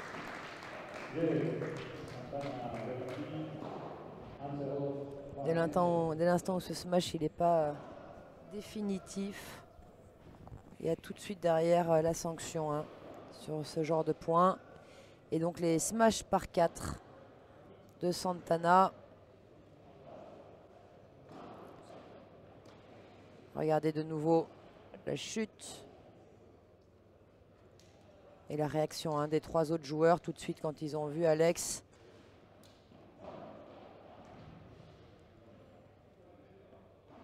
Belle glissade, hein, le pied droit, là-dessus sur le pied droit, mais il s'équilibre sur sa glissade, mais c'est le pied gauche qui se dérobe en fait et qui l'empêche de se retenir et de rester debout.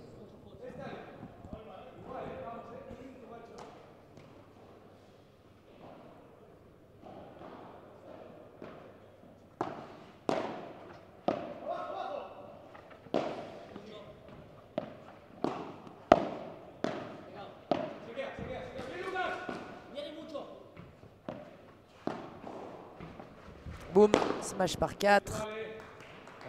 Et tout ça grâce aux volées d'avant hein, qui sont très longues et très basses, très dures à défendre.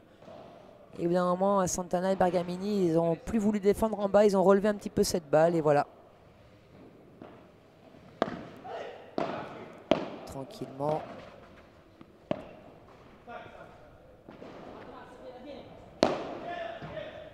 Ça va être contré.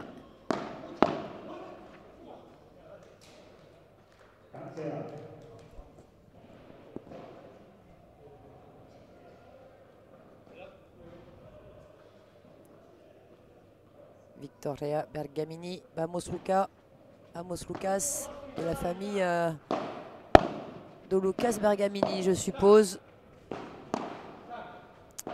du Brésilien qui est actuellement à la volée, voilà, qui a bien tenu dans sa diagonale face à Alex Ruiz.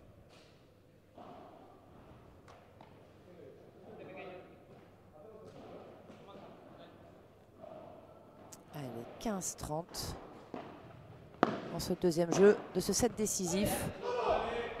Très très belle volée. Vous voyez Alex, hein, la rage qu'il a là d'aller chercher cette place en finale.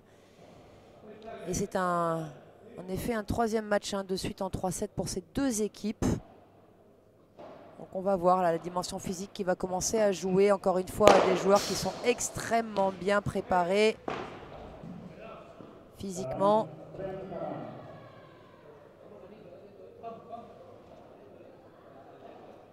Mais voilà, troisième match en 3-7 de suite pour ces deux équipes, comme je vous expliquais tout à l'heure.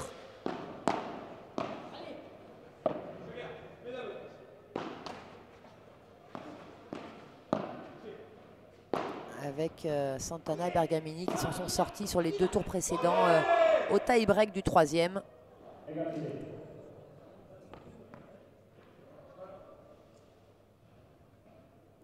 puis Pinheiro Ruiz qui ont gagné leur quart à 6-4 au troisième et 6-3 au troisième en huitième et puis en quart de finale. Ces deux équipes qui étaient exemptes de premier tour dans le tableau final puisqu'elles font partie des 4 têtes de série de ce Challenger. Tête de série numéro 1, Pinheiro Ruiz. Tête de série numéro 4 pour Santana Bergamini. Donc une logique respectée dans cette moitié de tableau.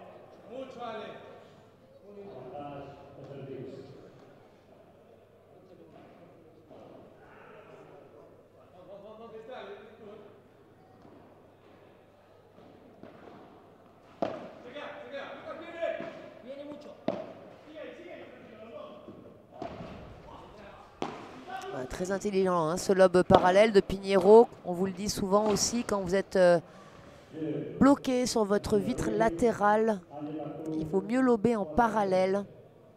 Ça, c'est la tactique juste au padel. Je répète, quand vous êtes bloqué sur votre vitre latérale au fond, souvent après que la balle est d'abord taper la vitre du fond et qu'elle sort un petit peu sur votre vitre latérale sans sortir énormément, lober en parallèle. Jouer en bas sinon, mais vous pouvez essayer de lober en parallèle. C'est une des rares fois où il est tactiquement juste de lober en parallèle au padel.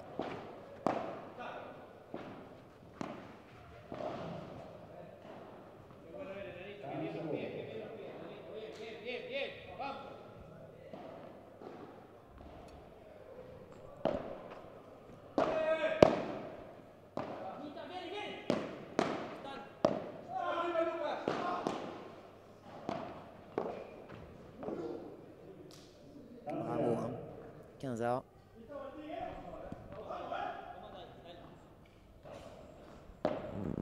Vous entendez les joueurs qui commencent à s'encourager entre les points de plus en plus fort, de plus en plus souvent. Un petit peu de fatigue sûrement qui commence à se faire ressentir et ils vont aller chercher de l'énergie là avec la voix, avec les nerfs.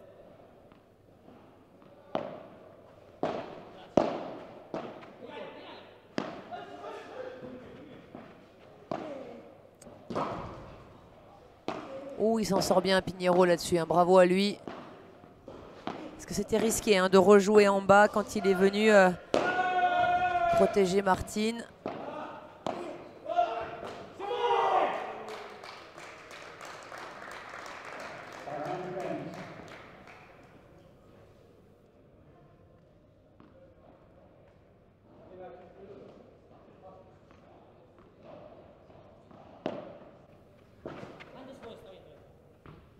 Allez, un jeu plutôt tranquillement remporté par la paire hispano-brésilienne qui mène 2-1 dans ce troisième et dernier set de cette première demi-finale homme.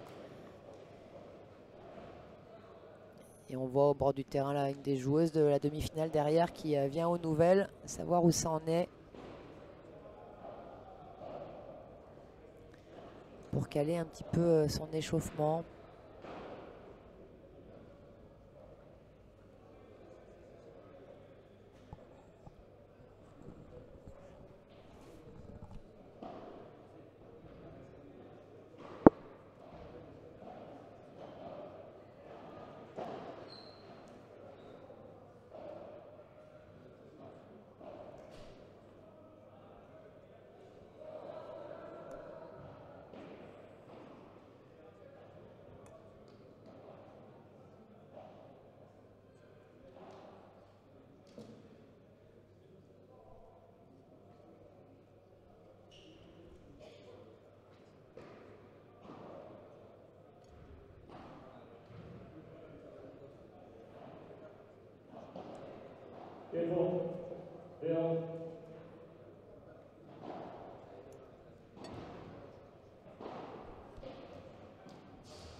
Martín Piñero donc au service.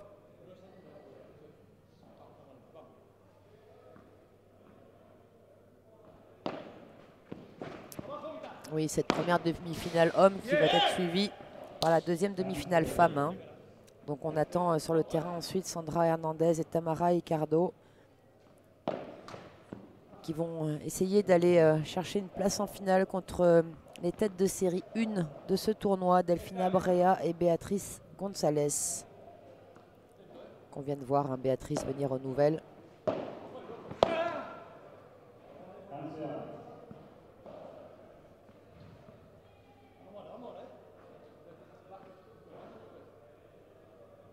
Sandra, muy buena transmisión, muy lindo partido. Un saludo desde Resistencia Chaco, pas del Tour. Saludo, Sandra, gracias.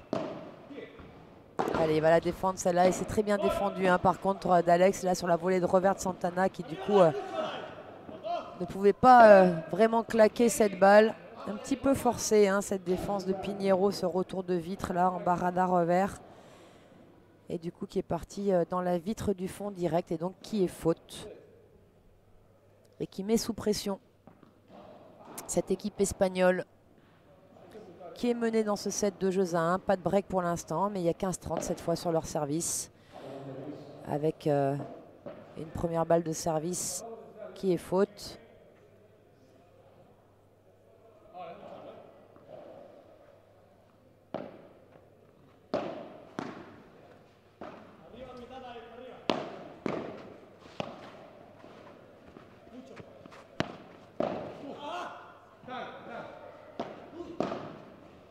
Au centre, cette barada, n'a pas pris trop de risques Alex là-dessus, c'est bien. Fait jouer Chiquita, derrière lob. Intelligemment Piñero, il change le timing, il laisse passer. Barada un petit peu plus appuyé, cette fois ils viennent au combat. Piñero et Ruiz en volée-volée.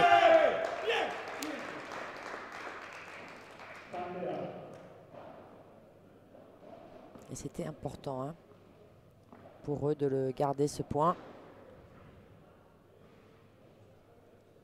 Ils ont mis énormément d'intensité physique.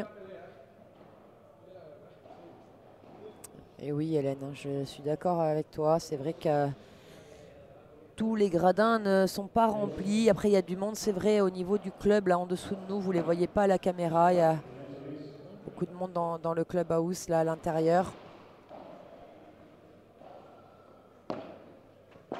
Voilà, il fait beaucoup moins chaud aussi à Paris qu'à Malaga, donc en Argentine sûrement.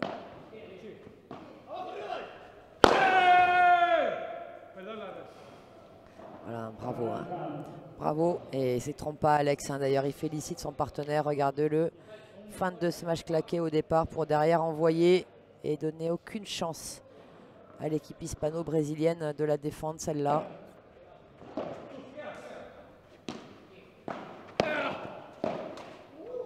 Et voilà, finalement, un petit peu dans la douleur, mais ils sont toujours là, la paire Piñero-Ruiz, et ils égalisent à 2 jeux partout dans ce dernier set avec un changement de balle.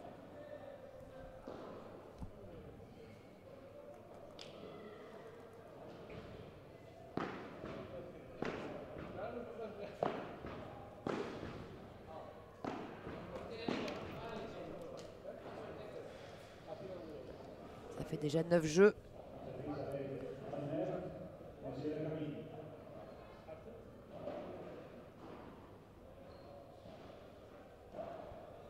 Et au service, Lucas Bergamini qui va donc servir avec des balles neuves.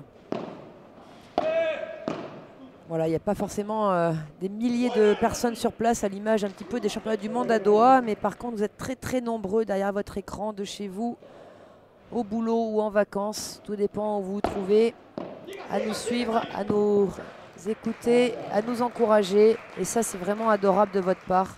Merci à tous d'être présents, d'être là. D'être connectés.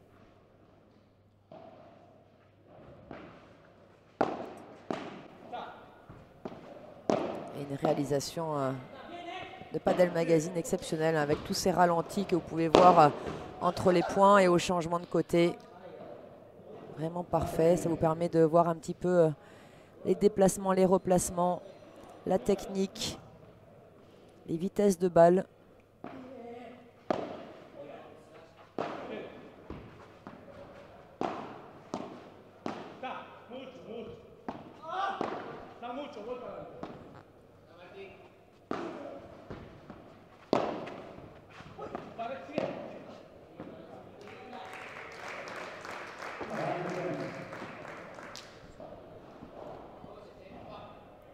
Bien joué de la part de Santana, qui a pu tranquillement finir en posant cette volée là où il n'y avait personne.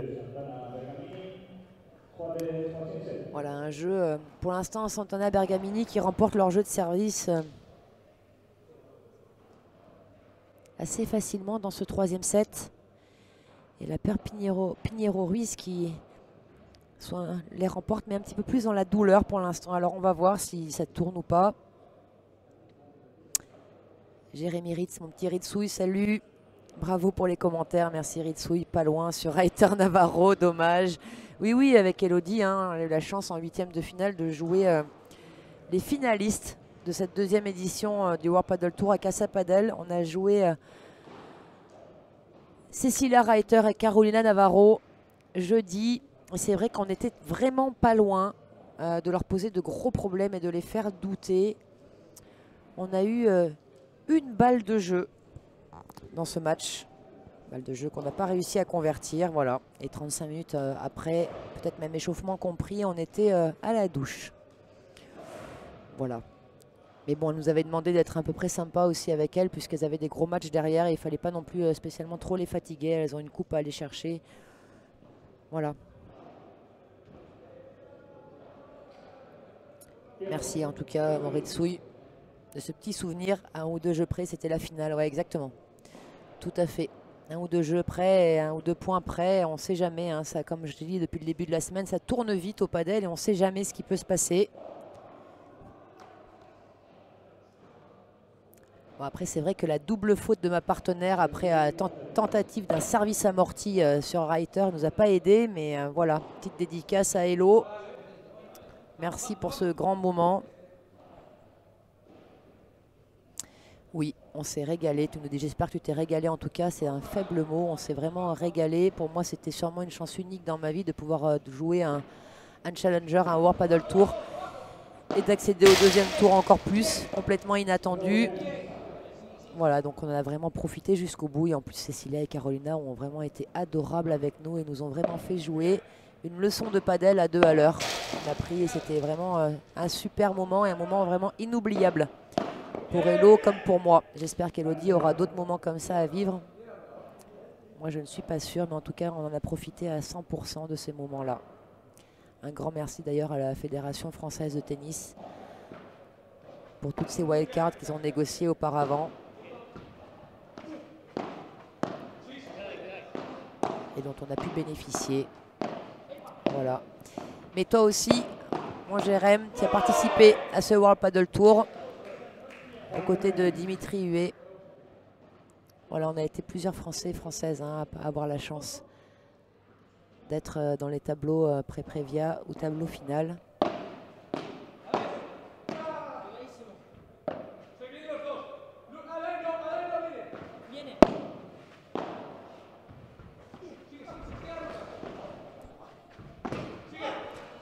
Oh, la défense vitre latérale qui s'excuse à un Bergamini parce que énormément de réussite. Sur cette défense un petit peu désespérée, applaudie par Pinheiro et par le public d'ailleurs aussi.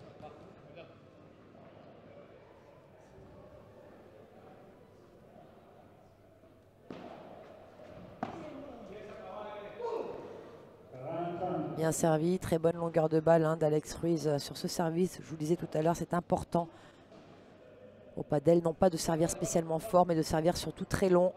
De varier un petit peu vos zones également et votre vitesse de service. Mais ne variez pas la longueur. Servir long, c'est vraiment primordial dans ce sport. Ça vous donne un petit peu plus de temps, bien sûr, pour avancer jusqu'au filet, puisque c'est service volé sur les 2 balles de service au padel.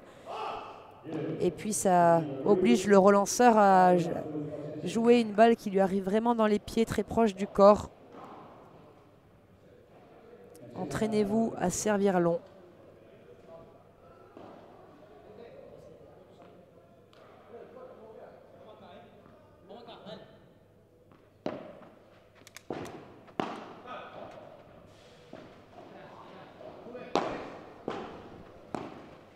Et une première demi-finale homme vraiment indécise hein, pour l'instant.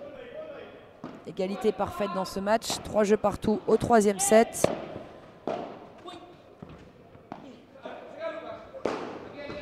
Il va l'avoir, hein, celle-là. Le petit Brésilien. Bravo. Il est rapide. Hein. Une mobilette.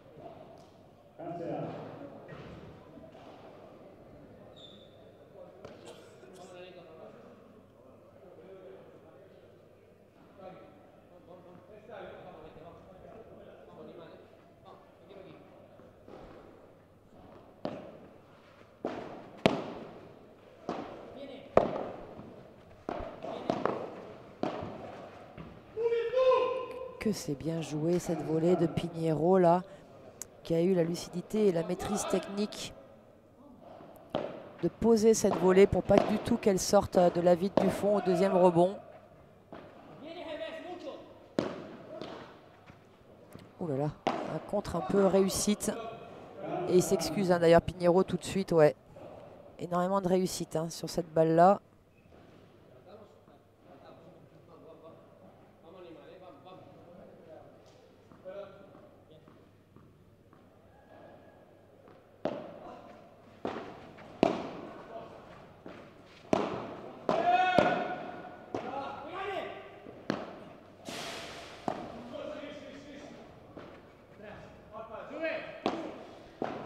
Lobe de défense.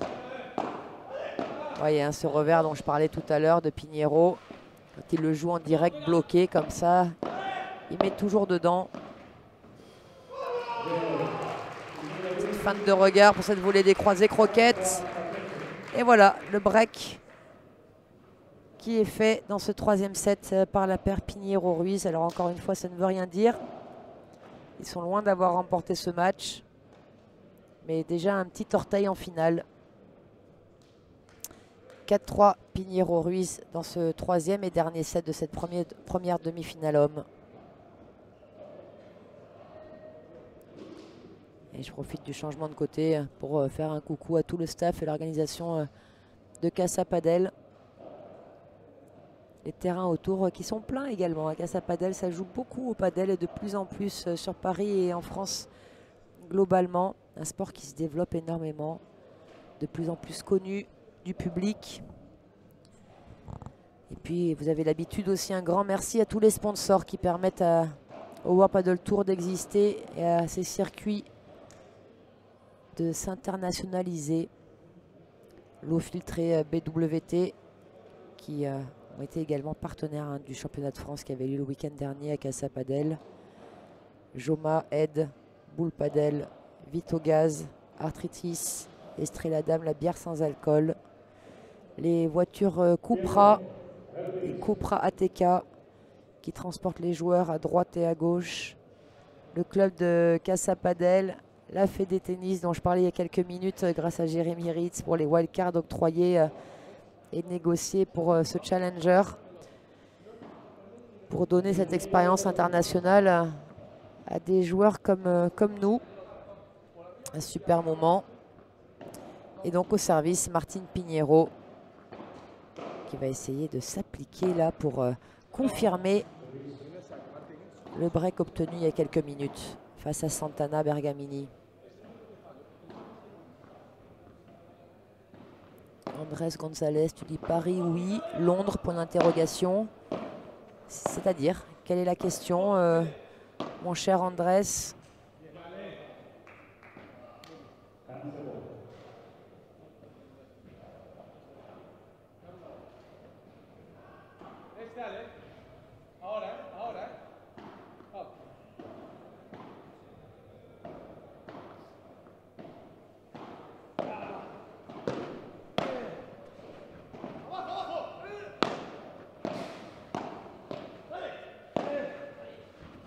Oui, cette volée au centre, très très bien. Encore une fois, n'hésitez pas à jouer au centre chez vous aussi.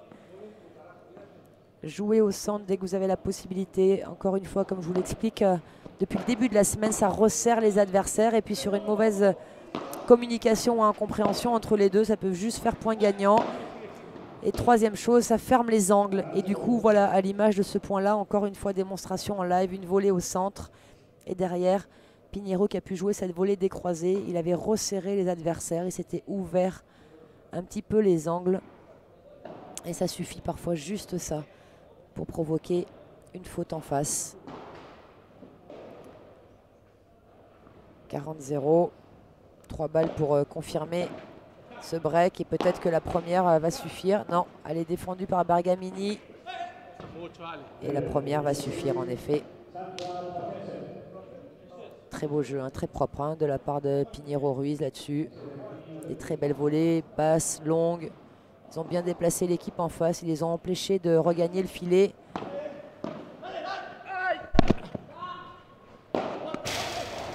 Celle-là, elle va être défendue intelligemment par Alex qui a relobé. Oh, dommage. Qui avait feinté de jouer en bas et qui finalement avait lobé Bergamini, mais qui a été très vif et rapide vers l'arrière pour jouer cette balle avant le rebond. Oh, le retour croquette.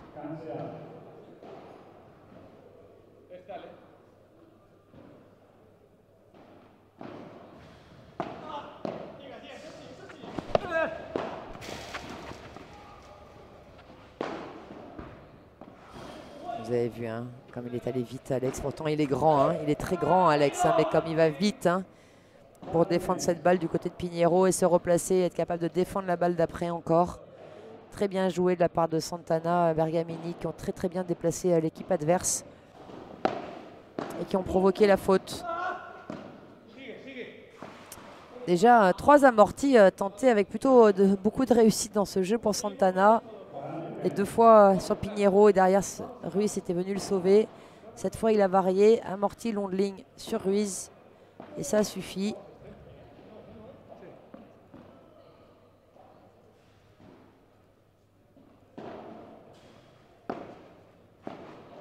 Retour de Chiquita décroisé. Allez, faute. Très bien joué. Très bien construit ce point également.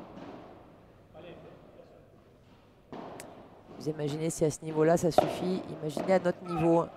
Il avait décidé, hein, Santana, là, de faire un jeu amorti. Voilà, c'est très rare hein, de voir ça dans le padel. En tout cas à ce niveau-là. Et d'ailleurs, c'est un petit peu dommage parce qu'ils menaient 40-0. Ils sont maintenant revenus à 40A, la paire espagnole. Ce serait bien de proposer autre chose. Ouais. Pinheiro là, dépité d'avoir raté cette défense alors qu'ils étaient revenus. Et ils s'en sortent. Hein. Ils s'en sortent finalement sur ce jeu, mais je trouve Santana un petit peu détaché là. Un petit peu bizarre. Ce que fait ressortir ce joueur.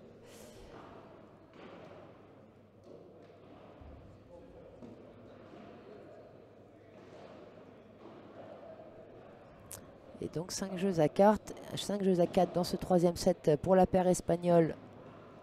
Martín Pinheiro, Alex Ruiz, qui vont servir derrière pour essayer de valider leur ticket pour la finale. Et je crois que c'est au tour d'Alex de servir. En espérant, je vois que Martine Pinheiro se glace toujours la cheville au changement de côté. En espérant rien de grave hein, pour cette cheville droite.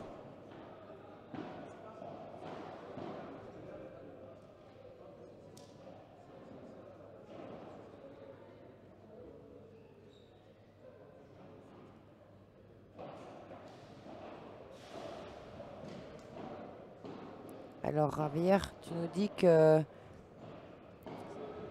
Je suis pas sûre de comprendre ta phrase en fait. Tu dis que Severino Iezzi pense que c'est mieux si ça se passe à Paris. Alors vous devez parler tous du Masters en fait de fin d'année qui est censé se dérouler à Londres ou qui était censé se dérouler à Londres. Et sur une incroyable nouvelle hier de l'organisation du World Padel Tour, ils ont communiqué a priori que ce Masters est annulé. Masters de fin d'année annulé pour des problèmes d'organisation, des problèmes au niveau de l'organisateur de ce Masters. À un mois de la date et de l'échéance, assez incroyable.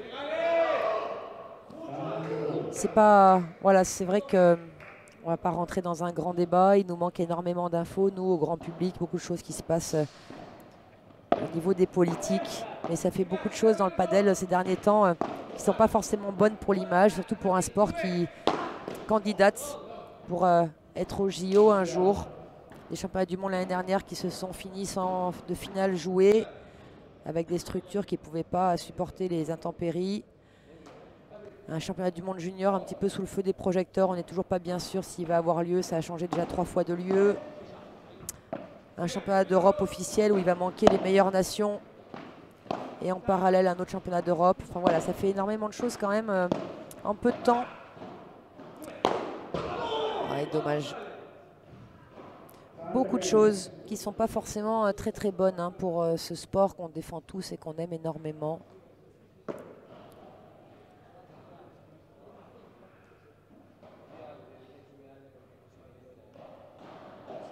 Allez, la paire Pinheiro-Ruiz à 2 points du match. 5-4 pour eux dans le 3e set, 30-15 sur leur service. 2 balles de match maintenant.